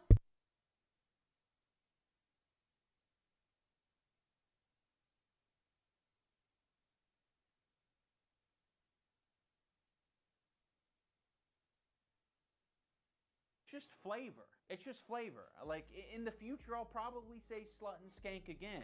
The only other hypocrisy people could name at the time was the iDubbbz green screen video, which is also pretty weak. None of these I love you, videos Sarah signify any Sausage. sort of past hatred or criticism You're of my sex favorite. work. However, Don't there tell is all an my other instance of viewers this that, that though. Ian has never addressed. Enter Zoe Berger. Zoe was a prominent Twitch streamer back around 2016, who got big for basically being one of the first popular e-girls. She's basically the mid-2010s equivalent of Amaranth or Strawberry Tabby. She orchestrated fake beef with Keemstar, leading to an appearance What in did the... it say? Oh shit, it was at least meant to be 30, but it didn't convert. No, I think you said 27. Hold on, I can check for you in a minute. I'm on a 4-9 round, on God. But yeah, give me a minute, I'll check my PayPal. Cause like I said, yep. No, you're fine, you're perfect. I love you, I love shadow humor too, but I love you, Sarah. You're great. Thank you. Your presence is always enough, you know that. Oh, sorry, this person's trying to get my health at 100. All right, we're gonna go. Debated podcast. Just like what works for me is shaking my ass and making self-deprecating jokes and dealing with people who call me a pedo. So how are you gonna come at me like that? Let me say one thing. Let me say one thing though, Clown, listen. allegations. Yeah, I think that's fair. Okay, do you want to spank me for it, Daddy? Now you're trying to Is that Tommy? Basically, Dude, me and Tommy laughed at the same thing. I love that man. He's 16, great. Anisa and Zoe were friends, and the latter invited Anisa to take part in a scarce video. In this video, Zoe and her friends would be twerking on him in lingerie, which Anisa was apparently down for. However, she decided to not do it, and then referred to Zoe and her friends as the Ho Squad. Ho girls, I never wanted hey. to join Hey, ho girls, Zoe's hey. Ho Squad. In response, Damn, Zoe made that's the following crazy. video. I thought I was done, but apparently 2 tweets wasn't enough for this girl. You were supposed to come and hang out with me and Celestia after you begged Celestia. I have the Skype Oh, I don't know who Celestia is, but I kind of love that name. That's kind of dope. I love that.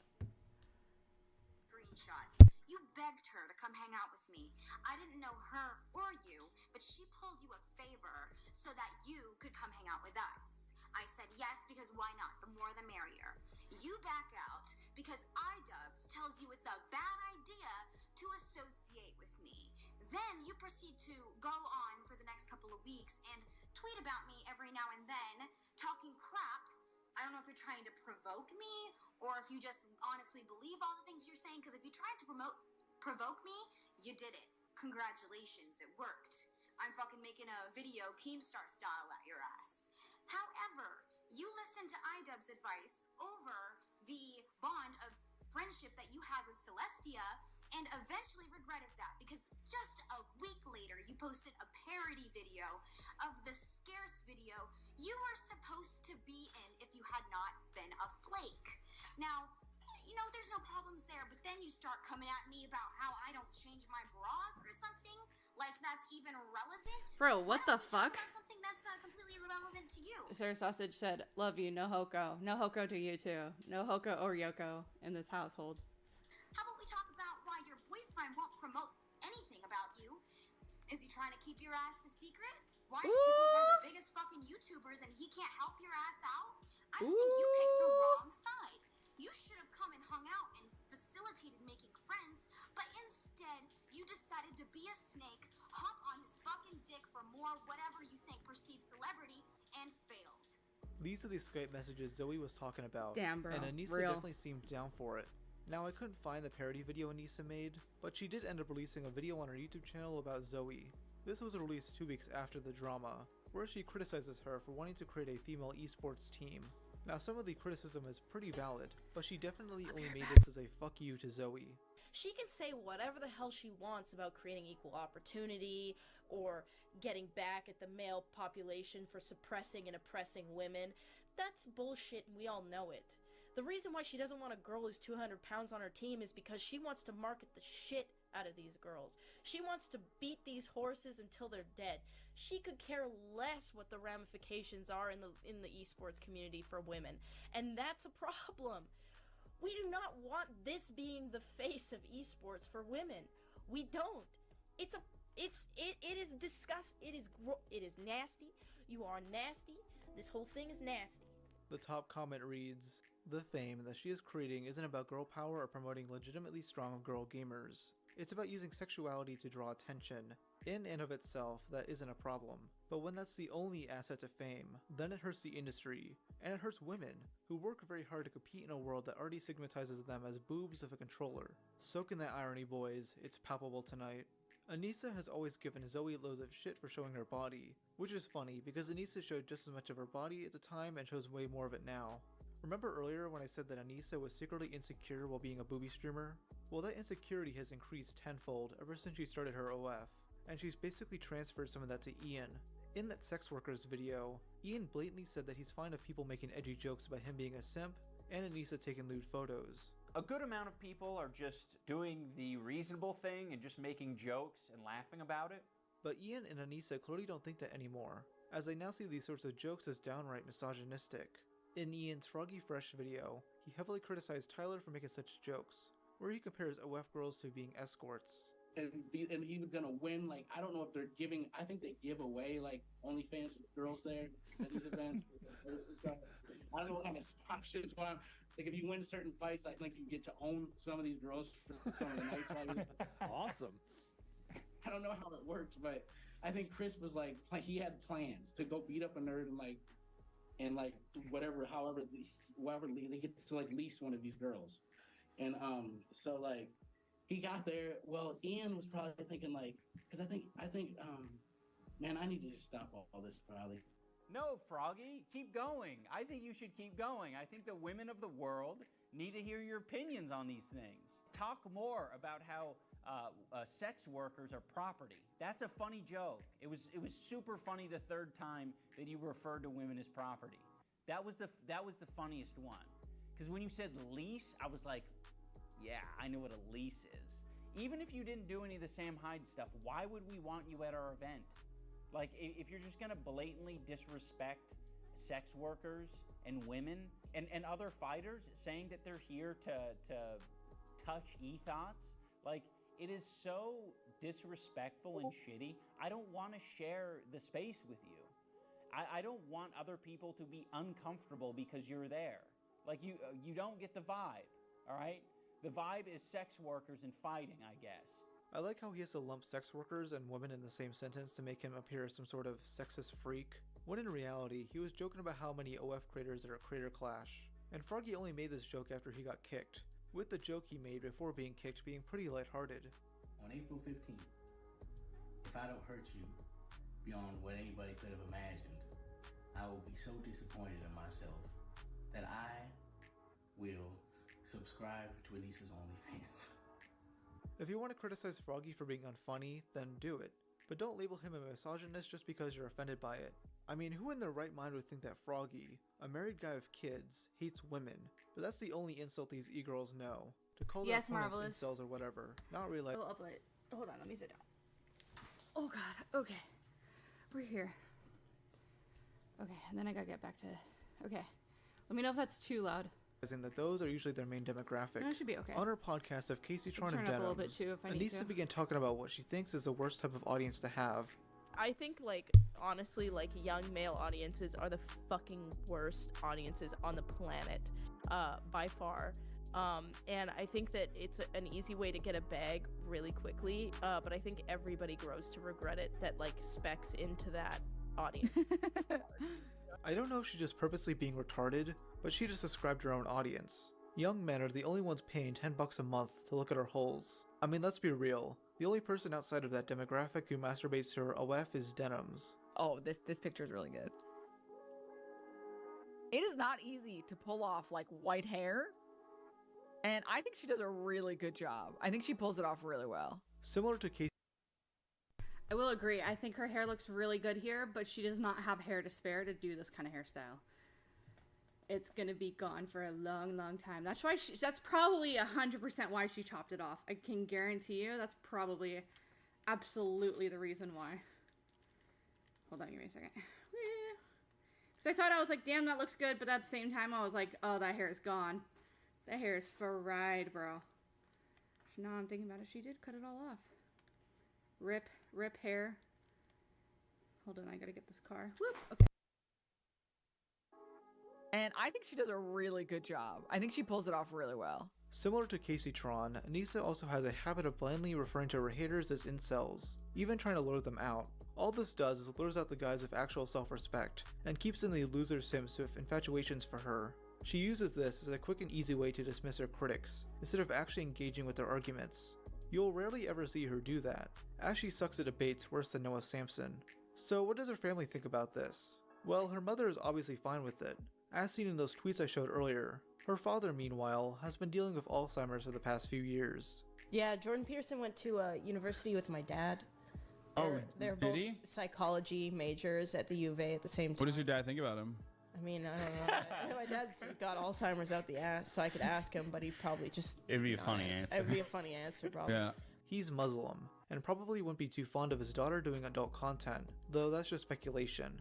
Anisa likes using his faith and ethnicity whenever relevant, bringing it up during her livestream of Ian and Hassan Piker. I feel like also, like, there was just a lot of things that Ian had never experienced or understood. Like, he had never met a Muslim before, and then he ended up marrying one.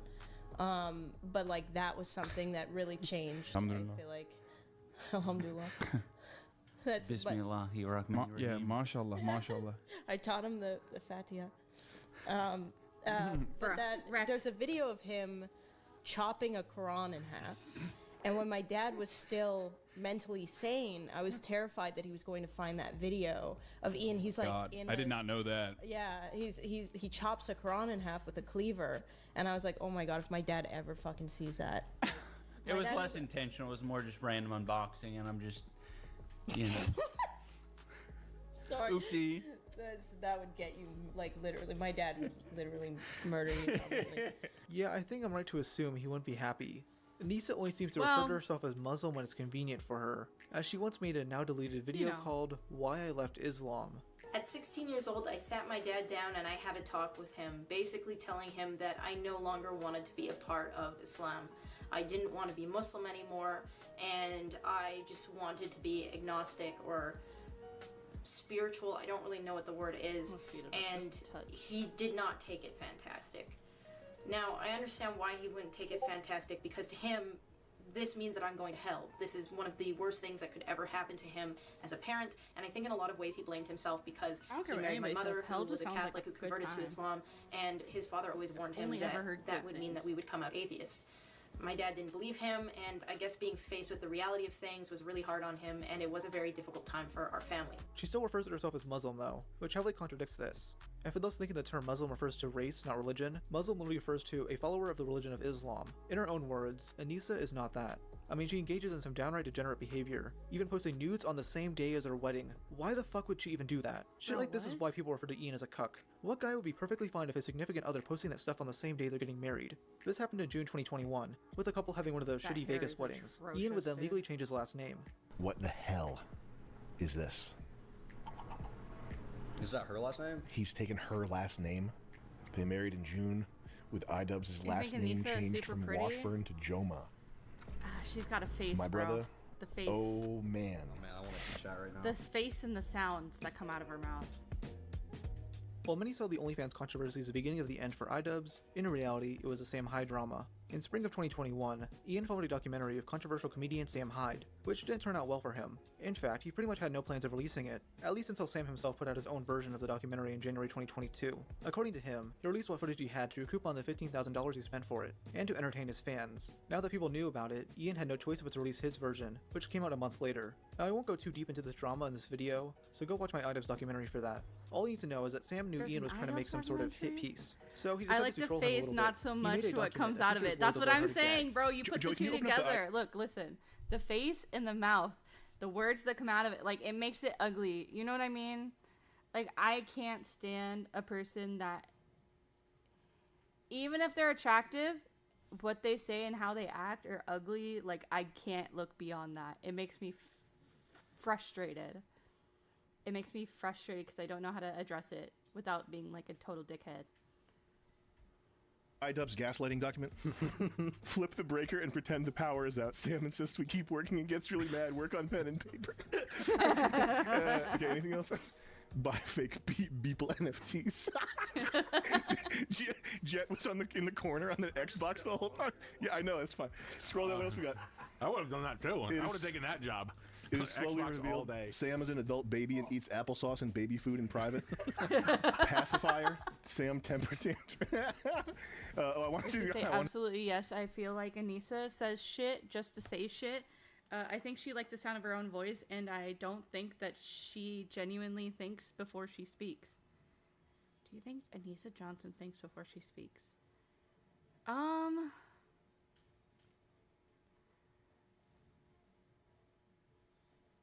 Probably not. I don't think iDubbbz is happy. Yeah, no, she like told everyone he shits his pants. I wouldn't be happy if my partner told everybody on live stream that I shit my pants. I'd probably never talk to them ever again. That's fucking crazy. Like, how disrespectful. I can't. You guys know how I am about that. I could never disrespect my person and not feel bad about it. You know what I mean? Holy shit. Baby food do be good. Shut the fuck up, Marvelous. I wanted to go karting. We didn't go karting. We rented the slingshot, though. What they ended up doing was renting out an old dentist's office to be their headquarters, hiring a fake bodyguard, constantly unboxing Legos, and boxing under an old bridge. The biggest was hiring a cracked-out-looking woman to play Sam's girlfriend, which fooled Ian to the point that he actually believed she was being abused. This was revealed to be false in the interview, though iDubbbz seemed more pissed than glad, since he couldn't use this against Sam now. Some theorize that Sam intentionally made Danny into a mirror of Anisa, both being crazy, tattooed girls with a shaved head. Ian spends much of the documentary trying to explain Sam's humor, while also acting like the joke police at times. Both videos were received quite well, though some poked fun at how much of a pussy Ian came across. Sam would release this video thinking iDubbbz once both videos were released. Around this time, Ian and Anisa began promoting a charity boxing event called Creator Clash, where they gathered various large content creators to box each other. Sam showed interest in joining, though both turned him down. Anisa in particular referred to him as a business risk. We worked with Sam Hyde for a period, and it was tough. You know, he was wanting to put on his own show, and he did, and it was funny, but he's not a super cooperative guy. He's very unpredictable. So involving him in our events just isn't a good idea. I think it's most people would. Business risk. I think most people would understand that. Yeah. Now at the surface level, I guess you could say that's true. Sam was a controversial guy and had his Adult Swim show canceled. However, the reasoning doesn't seem fleshed out. Look, I understand that, you know, Sam might not be on brand, but as far as a show and entertainment, like, yes. We would lose half the card though. Like, legit, actually, and all the sponsors. Do these fighters care about charity or what? You're saying they'd leave because of one guy? Sounds kind of pussyish to me. But what do you expect from a bunch of LA YouTubers? Hold on, I'm gonna read this real quick. It's pretty disgusting. That shit should be kept between them. You know what's worse? iDubbbz probably went straight to her for help when he didn't. When he did shit his pants. Yeah, probably. I can't speak right now. No, you're fine. I'm playing Fortnite and live streaming, so you know both of us are multitasking. It's crazy, honestly. I got a bucket full of sunshine. Sam still found a way to be involved in the event through training Harley Morenstein, and planned to show up at the event with the rest of his crew. He bought $10,000 worth of front row tickets to surprise Harley, though once arriving they faced a problem. In his interview with Brandon Buckingham, Sam and Jet Neptune described what happened at a party held the day before the event. They were immediately confronted by Ian, who began pressuring Harley to make them leave. They ended up moving things outside where Ian revealed this. So we're talking to him and we're trying to reason. Here was Ian's A plan. He knew about the tickets before we pulled up. He was going to ban all of Sam's tickets, he was going to refund them, and none of us could come in. And it was going to be a surprise for when we first got there. Yeah, he was going to wait until I was in Tampa to spring that news on me. That was his gift to you? That was his nice surprise gift? Yeah, haha, made you come to Tampa. Who's the puppet master now, Samuel? Yeah, exactly. They ended up negotiating, and only Sam was banned from the event. During the same interview, Sam began mocking Anisa, seeing her as partially responsible for getting banned from the event. Like, deep down, I want him to be uncucked. I want him to get the tattoos lasered off, get a normal haircut, get rid of Yoko Ono. That's poisonous. That relationship is poisonous. She's like his entertainment handler. Like she's his fucking career manager now or something. She's got to go, man. She's gonna ruin his life. I guarantee it. Mark my words. Mark my words. That woman is gonna ruin his life. No, I heard she's been ghostwriting all the best parts of Content Cop the past 10 years. She is iDubbbz. That's what I heard as well. I heard. But anyway, deep down, I want him to shed this cuckoldry, and succeed. I want him to succeed. A month later on the PKA podcast, Sam would continue criticizing Anisa. What I've seen and what I've heard from other people is that she is almost like his handler. So when he's talking to people backstage at the Creator Clash, when he's telling my crew that I'm kicked out, that I can't come, all that stuff, he's kind of sitting back like in the background, like approving of certain things that are said, or just sort of sitting there. And Anisa is the one that's doing all the talking. Oh, there she is. Right there. What a peach. What a sweet actually, I don't know. You say she's a whore? Well, she's got an OnlyFans, so she's kind of, yeah. I'm just saying, you know. But that's what I've heard anecdotally, is that she's the one who does the talking in this relationship, which is kind of strange because she's not famous. She's famous for being iDubbbz's girlfriend. What the fuck does she have an opinion about? And I've heard from her family that she's weird too.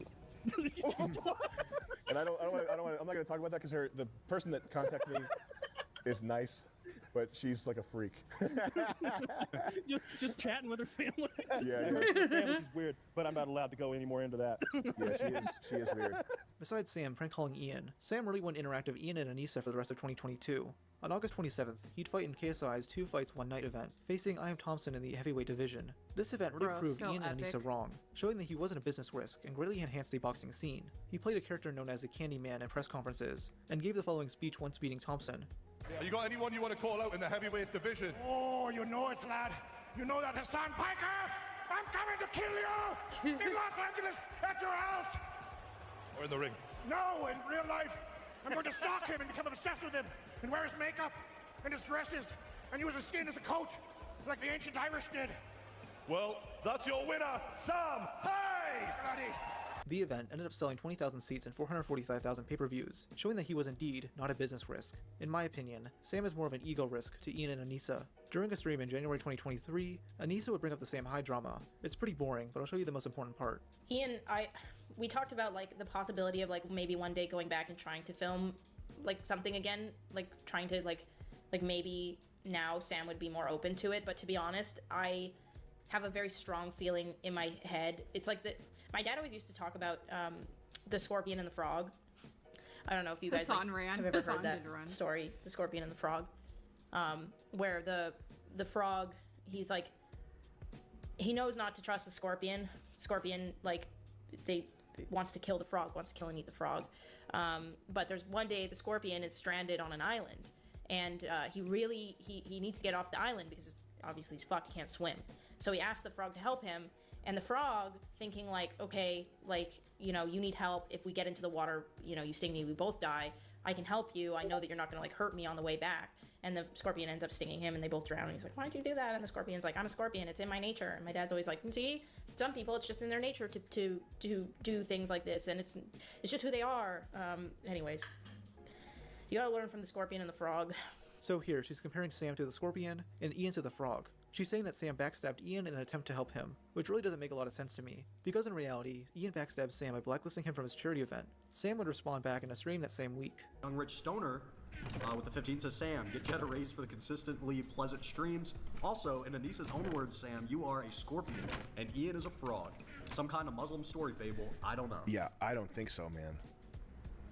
I think it's the opposite, my fellow. He's the scorpion? He's a fucking snake. Oh, there we go. And what are you? What do you think about that? I think he's a fucking snake. He might be too foolish to be evil. He's got an ego. Yeah. And he thinks he's a fucking like mastermind. And he definitely viewed me as a tool, like a documentary subject, stepping stone, guy that he could eviscerate with his big brain in order to make 4chan stop calling him a cuck, etc. That was the plan. That was his plan. So fuck that guy. And I'm not a scorpion either. If he, even Hassan Piker or iDubbbz, like the people I call out as a joke, like I'm willing to like horse trade with people. Yeah. If Ian ever hit me up and was like, hey man, can you leave me alone? I'd stop talking about him. Whatever. I don't care that much.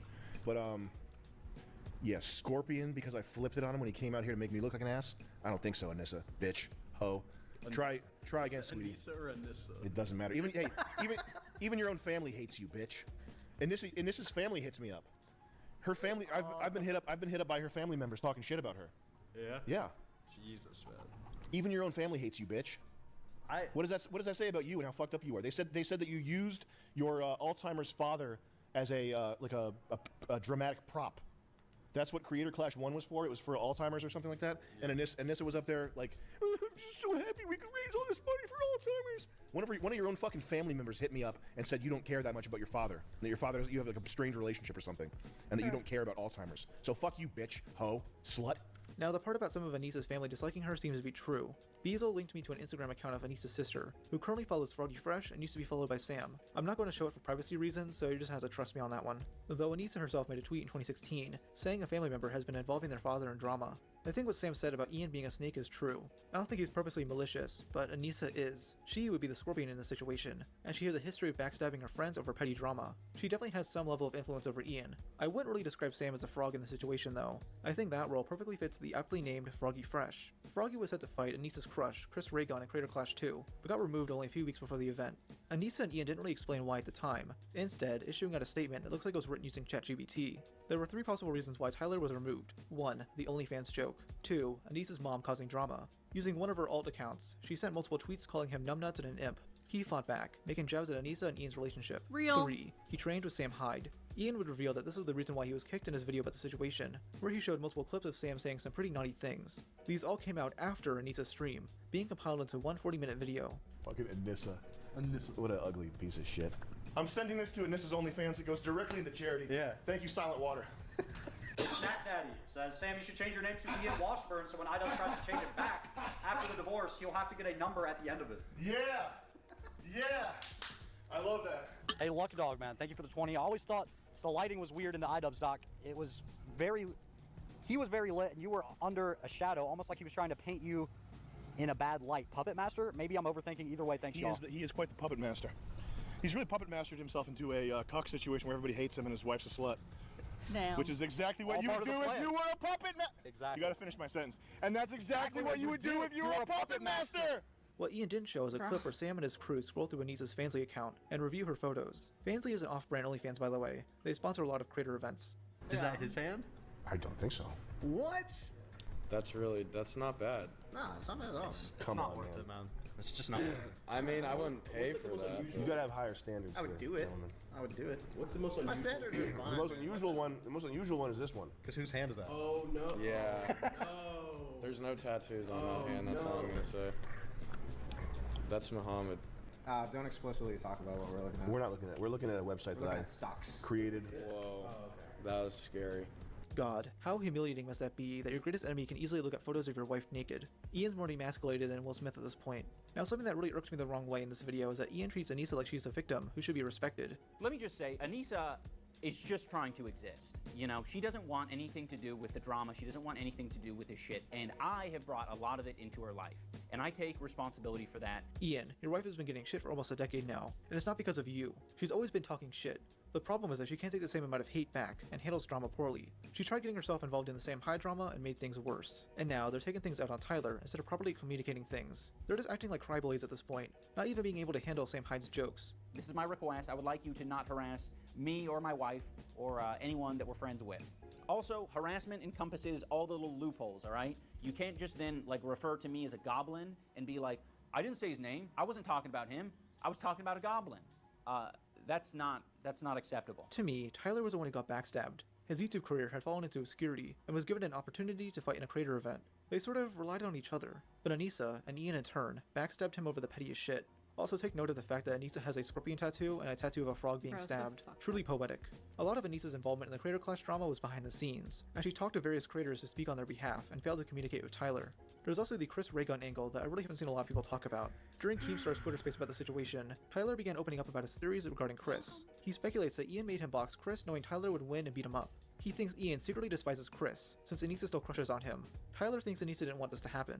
Froggy, think about it. Anisa secretly has a connection to Chris Raygun. She's seeing your videos of you on Twitter, absolutely jacked, ripped, ready to beat the shit out of him. She can't help watch her secret love Chris Raygun get his ass kicked, so she needs to do anything she can to stop it. Right, I didn't even know I was this good at boxing, but the websites are giving me like a 93% chance of winning just because they can tell what trailer park I grew up in. Dude, this is wildly insane, because like, look, what kind of proof or evidence is there out there of Chris Bro, I remember when this was happening, I was on my way to a rave. I was listening to it in the car trying to pull up. So, like, being a thing, because it's I'll tell you what evidence there is. Bro, when we gone out to damn Denny's in this, when that Mucha Lucha, shout out to John Hennigan, the Mucha Lucha wrestling event, bro, Chris and Ian, Anisa and Chris got so much damn chemistry. I swear to God, they were damn talking the whole damn night back and forth to each other. When I would try to talk to Chris Raygun, it looked like Anisa would get upset at me. And I'm be honest with you, and to be honest with you, I was feeling Chris Raygun too, so I even get it. Because I was feeling Chris Raygun. I was like, dude, if I was bi or gay, I fuck with Chris Raygun heavy. So it's like when me and Chris would be chatting it up. It was like Anisa be looking at me like I'm trying to take her fucking man. God damn. Keem, to answer your question too, I'm literally watching a video right now on Anisa's YouTube channel, and she's like, basically, like, it looks like they're dating. Like, if you were to show this to anybody, they look like they're dating. They're going out to eat at restaurants, like fancy restaurants by themselves. Like, it looks like they're dating. So the theory goes like this, right? She couldn't date Chris Ray Gun because Chris Ray Gun started dating Lacey Green. She lost her opportunity, so she started dating a Chris Ray Gun lookalike, which is iDubbbz, because they look similar. That's the online theory and meme. Yeah, pretty much. Now this is just a theory, but Tyler's story seems credible. I mean, here's a photo that they all took that night. And it reminds me of, like, not to make a crude analogy, but it reminds me of, instead of putting clothes on Anisa, he demands that the entire audience is blindfolded. Wow, that was intelligence right there. That was deep. That was level. Get biblical tonight. That was actually deep, bro. Like, I'm never gonna forget that quote, Froggy. Like, my whole life I'm gonna remember that. If you're not aware, the Poggers community is one big loose collective of Twitch streamers, made up of a bunch of smaller groups. You have the girl gamers like Pokimane, Valkyrae, and Cutie Cinderella, the members of OTK like Asmongold, Ms. Gif, and Tectone, and then you have the more political streamers like Hassan Piker and his goons like Frogan, Sean the Black, I'm gonna Casey skip Tron. over the Poggers community stuff because I could care less about the Twitch Poggers community. We're gonna go in the charity shit. What the two have really been focusing on is Creator Clash, an event I've been mentioning throughout this video. The first Creator Clash did incredibly well, raising over $1 million for charity and bringing together various influencers. Things fell apart for the second event, as Ian and Anisa lost $250,000. Many think this happened solely due to the bad press the couple got for the Froggy Fresh drama, but it's more complicated than that. There's honestly quite a few reasons why, which culminate in two big reasons. They played things too safe and overspent on various expenses. Ian only partially admitted to some of this, saying that he spent a lot of money on a hotel, which apparently cost him $150,000. He then blames piracy on the event losing money, though many in his comment section pointed out how poorly he promoted the event on his socials. The same could go for Anisa, whose Twitter bio still reads, "Boxing promoter, married to a boxer." No matter what she tells people on Twitter, she is a terrible boxing promoter. I mean, here's Ian and her admitting that they barely checked up on one of the fighters. Another crazy one was Minx. We also found out that she had only sparred like 3 times before fighting. That's horrible. Which is not what we were wanting to happen. Here's Tyler saying something similar. Like, Anisa never reached out to me one time about anything regarding my training, a single time. And I'm not even trying to be like, it's just like when they come out with these statements, it's like, it's such a caring environment where everyone is happy and we all wear the same Nike tracksuits. It's just like, no, just don't do that, then I don't gotta address it.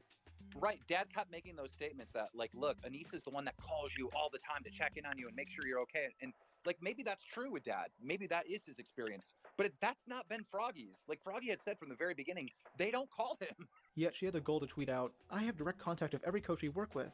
I know what every fighter's expenses look like. I have regular check-ins to make sure everyone is taking it seriously. No one's making a bag off CC." And by the way, she's referring to the fact that these fighters are given $20,000 to train, which is described as a stipend. First off, can these big influencers not pay for their training themselves? It's a charity event, not some UFC fight. Second, these guys clearly do it for the money. So what's the allure of doing a boxing match like this? Money. You know, the competitive spirit runs deep in me, and yeah, money.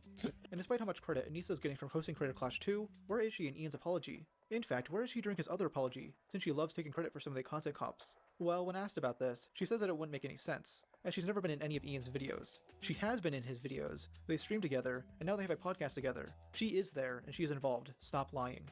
Now, another thing Ian mentions in his Creator Clash 2 video is his reasoning for throwing various events before and after the fights. Ian justifies this by describing his experience after the first event. We also had events the day before the fight and the day after the fight, so that, you know, fighters and friends and family could come together and process their trauma. That was sort of paramount for me because the first year we did the fight and then I went to bed. I got the shit kicked out of me by Dr. Mike, and then I went to bed, and then I woke up, the hotel was empty, and then I got on a flight and traveled 5 hours with my face completely swollen back to Seattle. And I was like, that was cool. That was so worth it. There was nothing. There was no processing my trauma. There was no talking to anyone and relating about the experience afterward. Everyone was gone. Dude, where the fuck was your wife? Dude, what the f? Why are you f***ing here, man? You're so old. Where's your wife? Go home to your family, dude. For supporting as she claims to be, why wasn't she there for you after you got the shit beaten out of you? Was she visiting Chris Ray Gun in New York again? These events were various parties the couples threw. 4 to be precise. These definitely cost loads of money, as the comedian they hired cost $20,000. Now we all have monkeypox.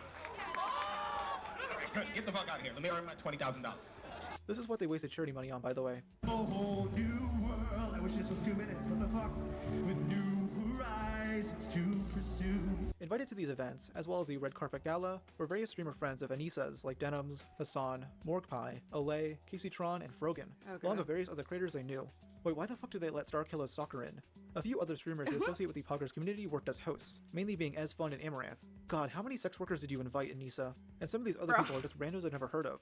The same can be said for most of these fighters, who were either irrelevant YouTubers or those with barely much of an audience to begin with. I mean, you have Alana Pierce, a former video games journalist who makes generic commentary videos, Dad, who gets like 10k views on his average video, Jaileray, who has less than 2,000 subscribers, and Dakota Alave, whose last 5 videos have a collective 5,000 views. I mention this because when you do an influencer boxing event, you have to get actual influencers, not random friends of yours. The first event did so well because they got people you actually knew. This time around, they got a bunch of YouTubers they probably found smoking crack behind VidCon. People don't watch Creator Clash because these guys are particularly good at boxing. They watched them to see people they know getting the shit beaten out of them. That's what made the Boogie and Wings of Redemption fight so interesting. Nobody wants to see Jaileray fight Gus Johnson's ex-girlfriend. What I think the big issue is here is that Ian and Anisa became too overconfident after the first event, leading to the second one falling flat. They made things too safe, and never took any good risks that would lead to new interest. Another way to word it is to say that it was too predictable. Again, Anisa doesn't like unpredictability. She doesn't like things that go against her way of thinking. This also leads to her not wanting to be around people she can't immediately control or have some sort of influence over. This weeds out the potential amount of creators she would have on, and others don't want to box. Anisa herself doesn't want to box, making excuses time and time again. I mean, there definitely are people willing to fight her. Anisa, I'm sorry to hear this. You have to hear this from me. Sylvia. But, I'm gonna fight you. No. I'm your biggest also an OnlyFans model that is curvy and I have tattoos, so let's get in the fucking ring. They poorly managed this event by losing at $250,000 by spending money on stupid So parties and real. to increase security. They are so willing to make sure Sam High doesn't make it in. Yet Anisa invites various adult content creators. And yes, Sam is edgy, but you can't tell me inviting these women wouldn't be just as problematic. They were so scared of Sam showing up that security was kicking out anyone simply wearing a mask, including these Garfield cosplayers. All because Sam jokingly alluded to showing up in drag. I'm gonna be there in drag. Yeah. And if security touches me, it's on. Yeah. And it's gonna be a big problem. They wouldn't put their hands on a woman like that. So I hope I hope they're ready for a huge fucking problem if they try to keep me out of that place. And I am going. Yeah. In a wig. I got multiple wigs to throw iDubbbz off the scent. I got my Rasta wig right here. I could be black. I could be a girl. You'll never know. Who's that big black girl trying to get in that's fighting with security right now? A few days before the event, he also jokingly alluded to catching a flight. Man, I want to keep working out for like 2 hours, but I gotta go. Fuck. Flight? Yeah, the flight. Did you pack? Mm-mm. If you followed Sam around this time, you knew he would have been too busy to show up to Creator Clash 2, as Fish Tank Live was about to begin streaming, and he was filming World Peace 2. But Ian and Anisa are paranoid, Jesus. so they wasted more money trying to ward off the Candyman. Apparently the couple are planning to do Creator Clash 3, though a lot needs to change for it to be a success. I mean, at No this rate, way. these guys are going to start losing money and go broke. Yeah, you mentioned you got to start earning money again. Are you guys not earning anything right now? No. No. Oh boy. We have not earned money for the past 2 years, which makes taxes very easy. That's good. Nice. We love that. Easy taxes. I like looking at the bright side of things. For the past year, Ian and Anisa have been trying to lay low after how disastrous the first half of 2023 was for them. However, they kept getting into more drama. As they continued saying stupid shit, thinking only their fans would hear it. Ian would begin streaming more on Twitch, where Anisa would join him on video call. These streams are incredibly awkward, and Anisa would occasionally embarrass him for no reason at all. The biggest example was during Ian's 24-hour charity livestream to get back the money he lost for charity. While Ian was going to the bathroom, Anisa started talking about how Ian has IBS. Yeah, Ian, I think he has irritable bowel syndrome, to be honest. Anisa brings up Ian's old friend Rajor, saying they should invite him on. Well, I want to ask Rajor a question first. Okay. Rajor, Wait, we should get Rajor in here. okay. Yeah, I mean, if you can. Well, if you can. I just want to ask him if you've always been shitting your pants. No. Because since I've known you, you've always had, like, IBS. You've always been shitting yourself. Yeah, well, you know, I'm not Oh, gonna he's spend. got cafe. No, he's caffeine. I could care less if Ian has IBS, but why would you tell your entire viewing audience that he shits himself a lot? Ian was already dead inside, streaming for 19 hours at this point, but holy shit. That's not even the most embarrassing part of the stream, though. Is he asleep? No, he's reading Twitter right now. Yeah, sorry. I just saw Keffel's tweet, like, shitting on Nicholas Diorio. I Yeah. fucking love that community. God damn. That's so fucking cool. Yeah. Heffel's appreciated the shout out. She messaged me. Nice. I don't think I've ever seen a statement age like milk like that before. I'm glad Ian is in support of a scammer who promoted homemade drugs to minors that had lolly on the packaging. In another stream, the two have a conversation about how Ian P is sitting down. IP sitting. And Anisa can back me up on that one. I'm sorry, what did you say? IP What? sitting? Oh, sometimes, yeah, most of the time. I was getting real suspicious because, like, the bathroom is right by the bed, and he would be like, oh, I have to pee, and then there'd be no sound, and I was like, how the hell are you peeing with no sound? But it's because of the Because of the way things are. It's hard. I was like, what the hell? I thought maybe you just had a real weak stream or something. Oh man, that'd be sad. Oh yeah, that's sad. Not the fact you're talking about this in the first place. This goes back to what I said earlier in the video, that Anisa has no problem leaking private or embarrassing information about her partner. Ian comes across as melancholy all the time, even in his videos. It looks like he had the soul sucked out of him, and he's just clinging on. Here's another stream where Ian gets raided by Betty, a freeloader from Sam Hyde's show Fish Tank. She's not too well known since she was only on the show for like a few days, but I won't be surprised if Ian knew who she was. Beat 'em up, beat 'em up, beat 'em up. I got ruthless thoughts in my bowl. Nowadays on cruise control. I got ruthless thoughts in my bowl. This thing is loud. Warlock? What are you doing? What's that? What are you doing? What's loud? Oh, fucking raid. Oh. Whoa, you got raided. 1 second. I remember when this happened. It's so I cringeworthy, was there. especially Wait, Anisa is trying my to get him name to in the engage. chat? He's like a deer in headlights. There's this Bro, narrative is my that name in chat? Anisa is Bro, controlling was and it in micromanaging chat? him, which might be true, What but the I think it fuck? might be something else. My theory is that Ian is having to metaphorically Man, my name was in chat. Where was I on my game, bro? Usually my name's green. micromanaging him, which might be true, but I think it might be something else. It's My Betty theory is bitch. that Ian is having to metaphorically hold her on a leash so she won't go off and say stupid shit, which fails a lot of the time. This drains the energy out of him at all times, which is why he appears lifeless. To be honest, we probably are both of us true switch energy because in reality, like, I think I sound like very confident. I make zero decisions in our existence. I can't make a choice. If my life depended on it, he needs to do everything, and I don't really have any, like, it sounds crazy. I'm not embarrassed by it at all, to be honest. I'm actually very at peace with it, but I have zero goals and aspirations in life other than whatever he wants This to do. is very true. Yeah, I just want to help him do whatever he wants to do, and that's what makes me happy. So, but I sound very, it's because you talk to me enough that I know how you feel about things, and I want to passionately fight for you. Yeah. Shapeshifter And energy that, I think, on comes God, off. bro. Kill me. Oh. It used to really bother me that my brain worked that way, and it's been like that ever since Hey, very Kill young. I Sims, how remember you doing, being sweetie? You never know, LOL, full emasculation. Bro. Literally, I couldn't, no. in grade like 2 or 3, and then being like, write your goals and aspirations. And So like, I was laughing because someone just said that sounds like pelvic tilt energy. tilt energy. That right there explains a lot. Now, a lot of the recent attention towards the couple has been through their new podcast, strangely titled, She Ruined My Career. It's supposed to be a dig Jesus. at the haters, but it comes across as so tryhard.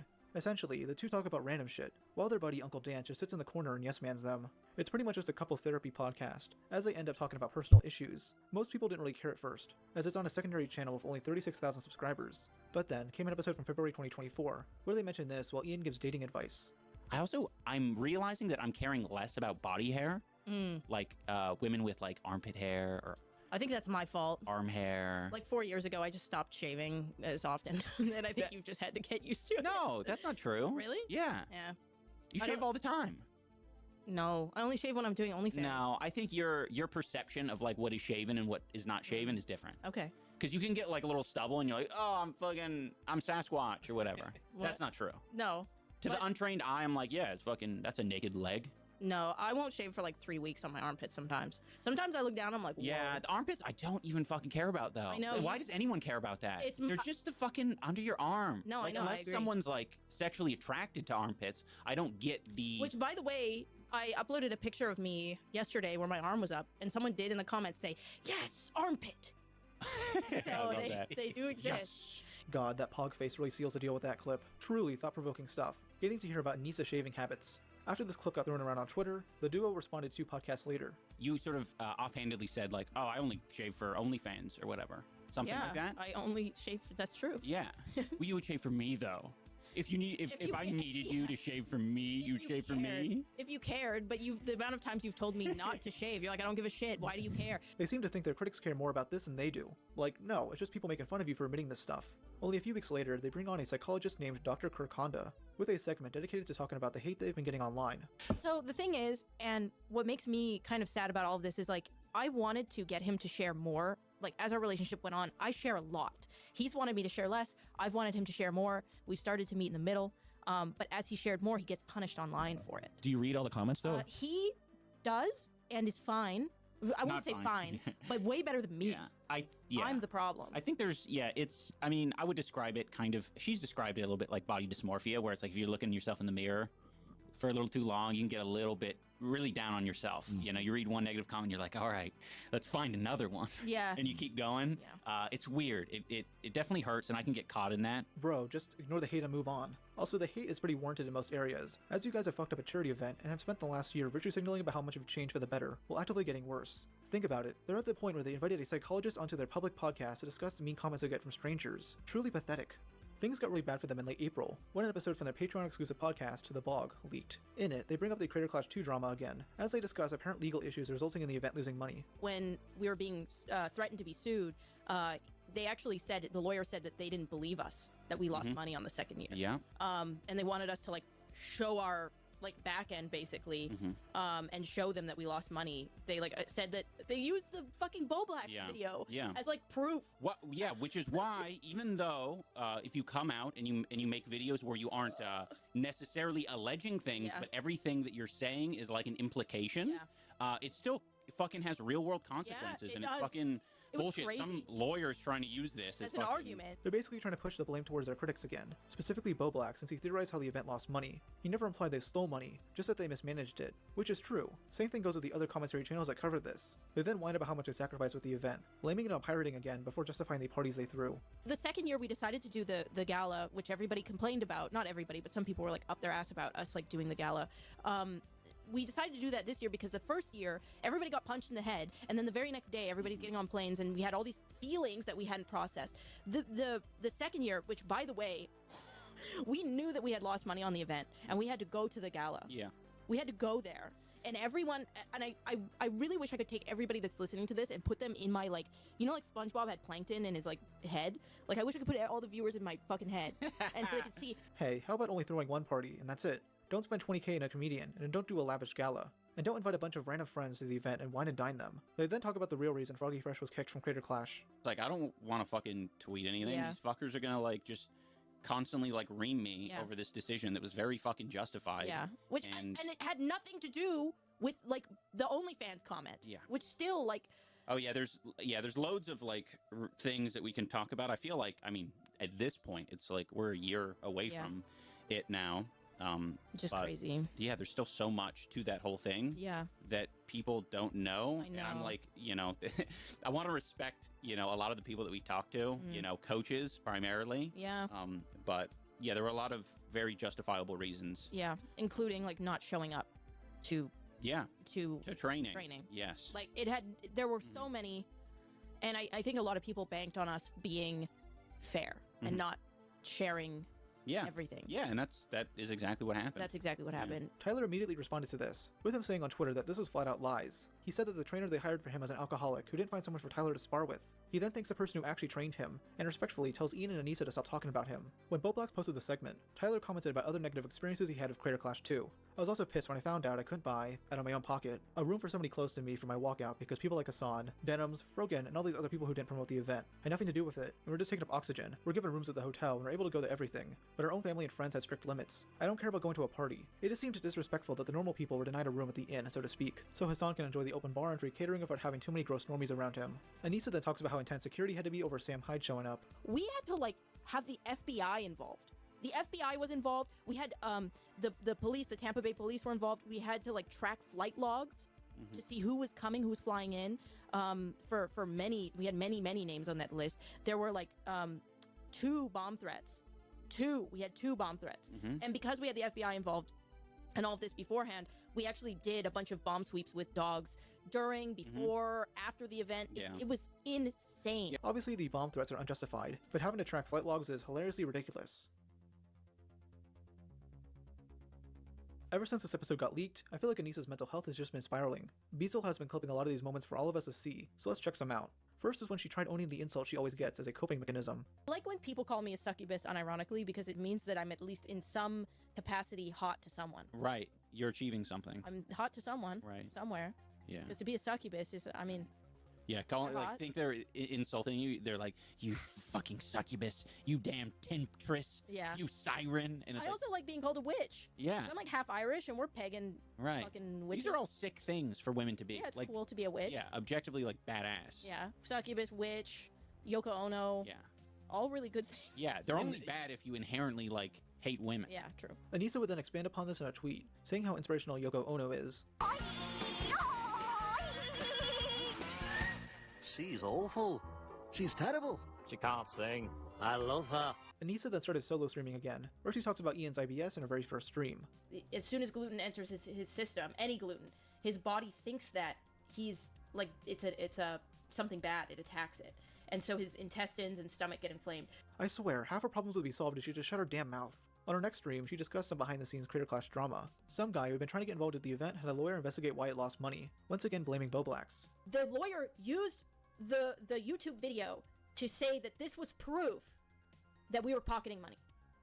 So the point that I was making with that clip that got taken out of context again, or like he just didn't understand what I was saying, is that we were in a shakedown lawsuit, and part of the reason why they thought that they could bark up our tree was because commentary YouTubers have no idea what it is to work a normal they job, live rent-free in our let head, alone bro. That's crazy. put on a whole event, okay?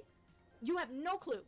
You don't even know what it's like to clock in and have someone... just because you play life on hard mode does not make it like everybody else's fault. That's all I'll say. Yeah. Breathe down your neck. So don't tell me how much it costs. $100,000 does not even cost 1/4 of the broadcasting fees. So like, I don't know what crack these like commentary YouTubers are on, but I want some. No, I know, this is going on. I love how I didn't wear makeup today. I look disgusting as shit. But this will go on every and I don't care. I'm at the point. I don't care. I don't care anymore. Because even when we don't say something, they think we're saying something. Do you know what I mean?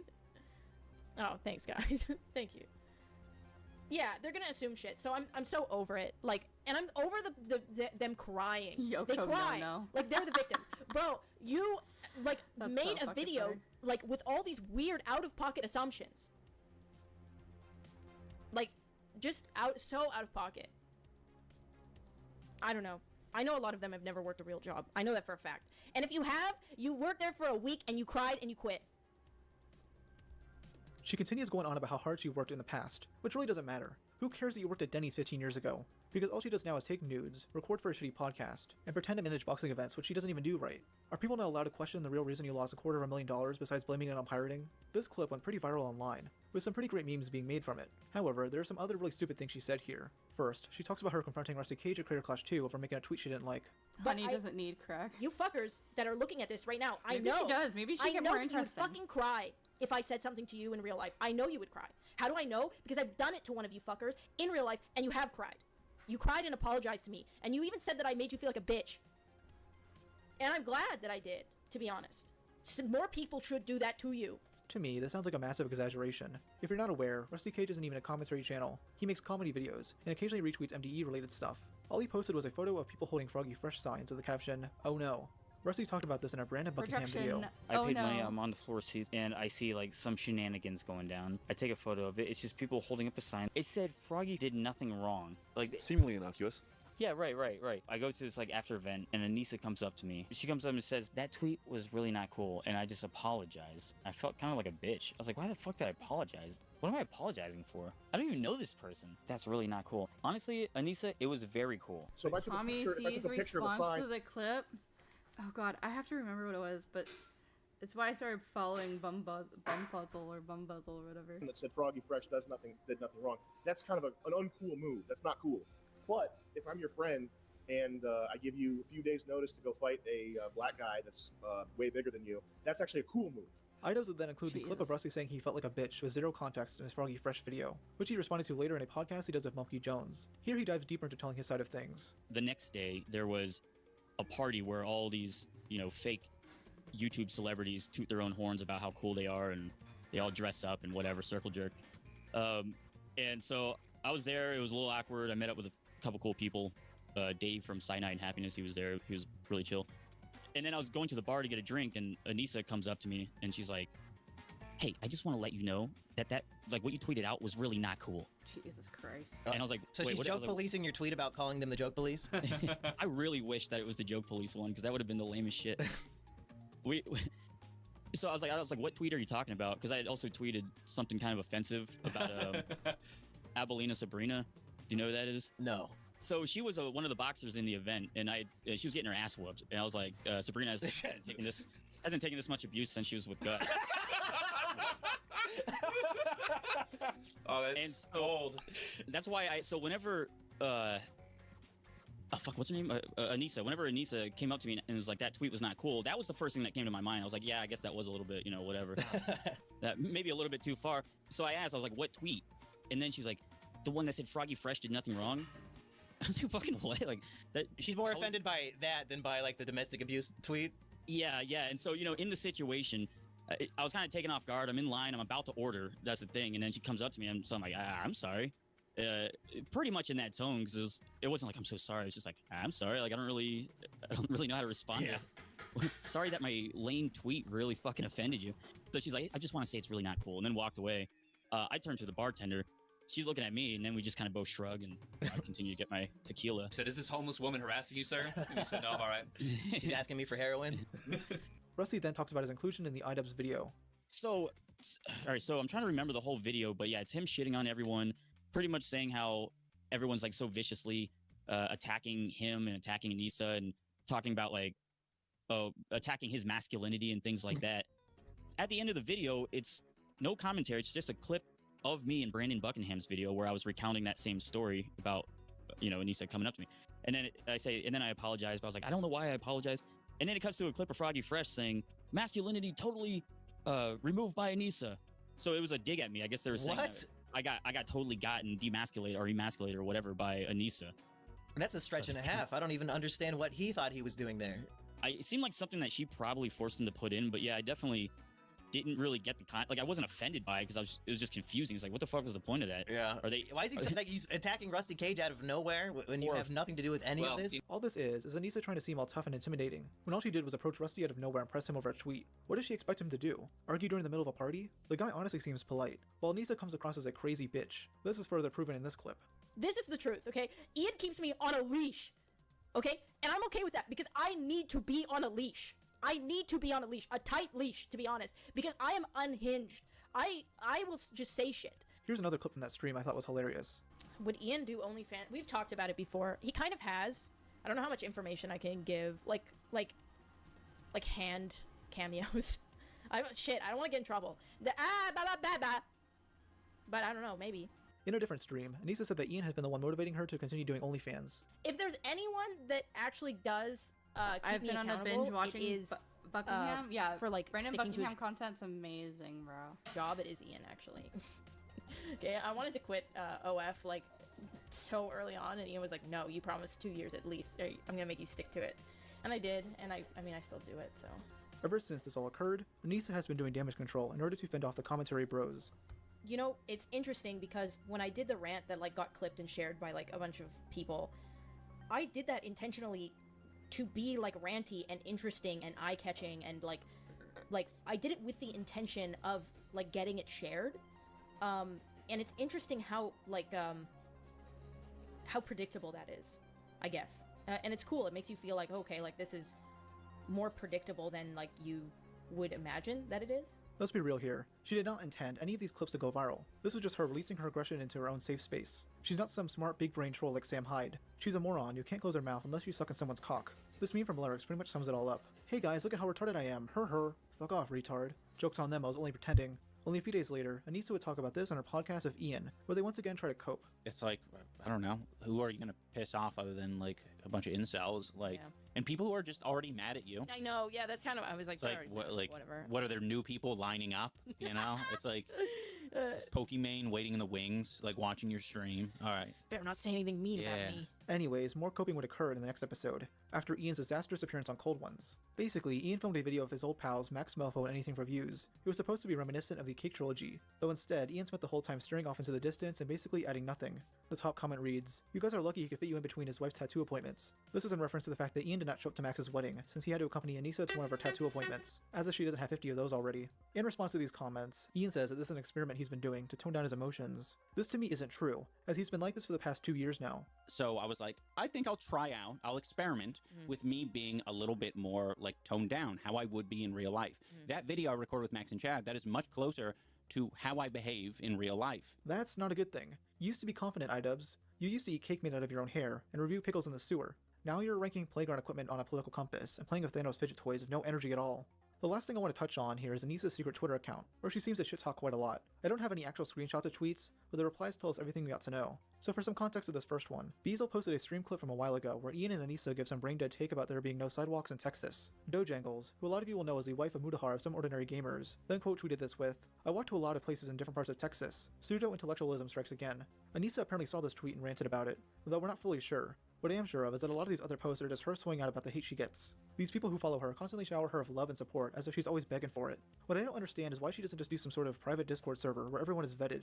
It took me 5 seconds to find all these replies, and now we know she's trying to have a baby, which I honestly didn't want to know. Geez, imagine little greasy goblin babies running around, and then when they get to school, they'll get bullied for having a mom who did OnlyFans. Oh, and as I was editing this, Anisa is seemingly defending Chris Tyson. I mean, this person is saying Chris did nothing wrong. Oh, and here's 2 tweets of Anisa mentioning Shadman, a known lolicon artist. This one is a reply to him. Not a good look, Anisa. Jesus Christ.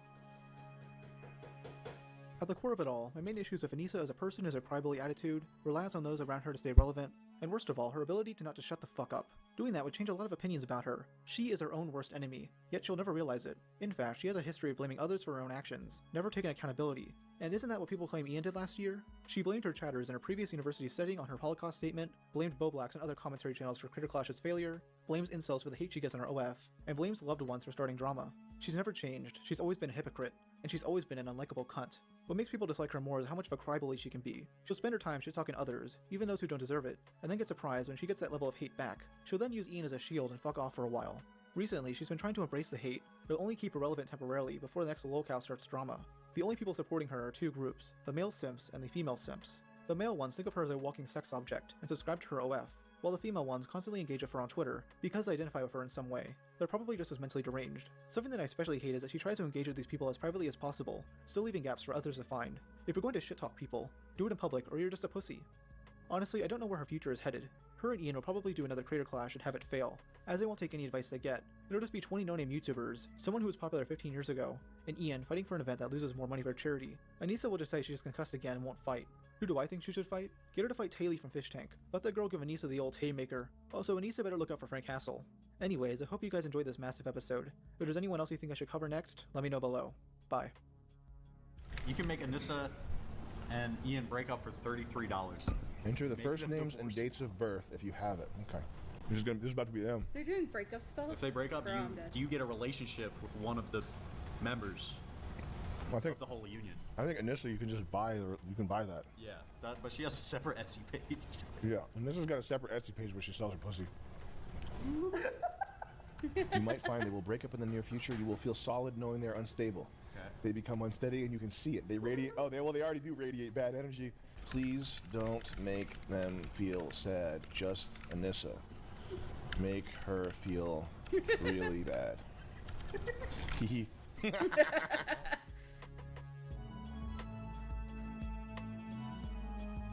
Alright, that was it. That's all I got. Y'all, I'm out.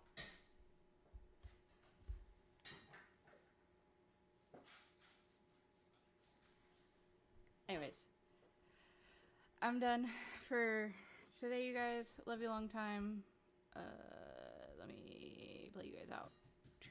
Oh my god, so loud.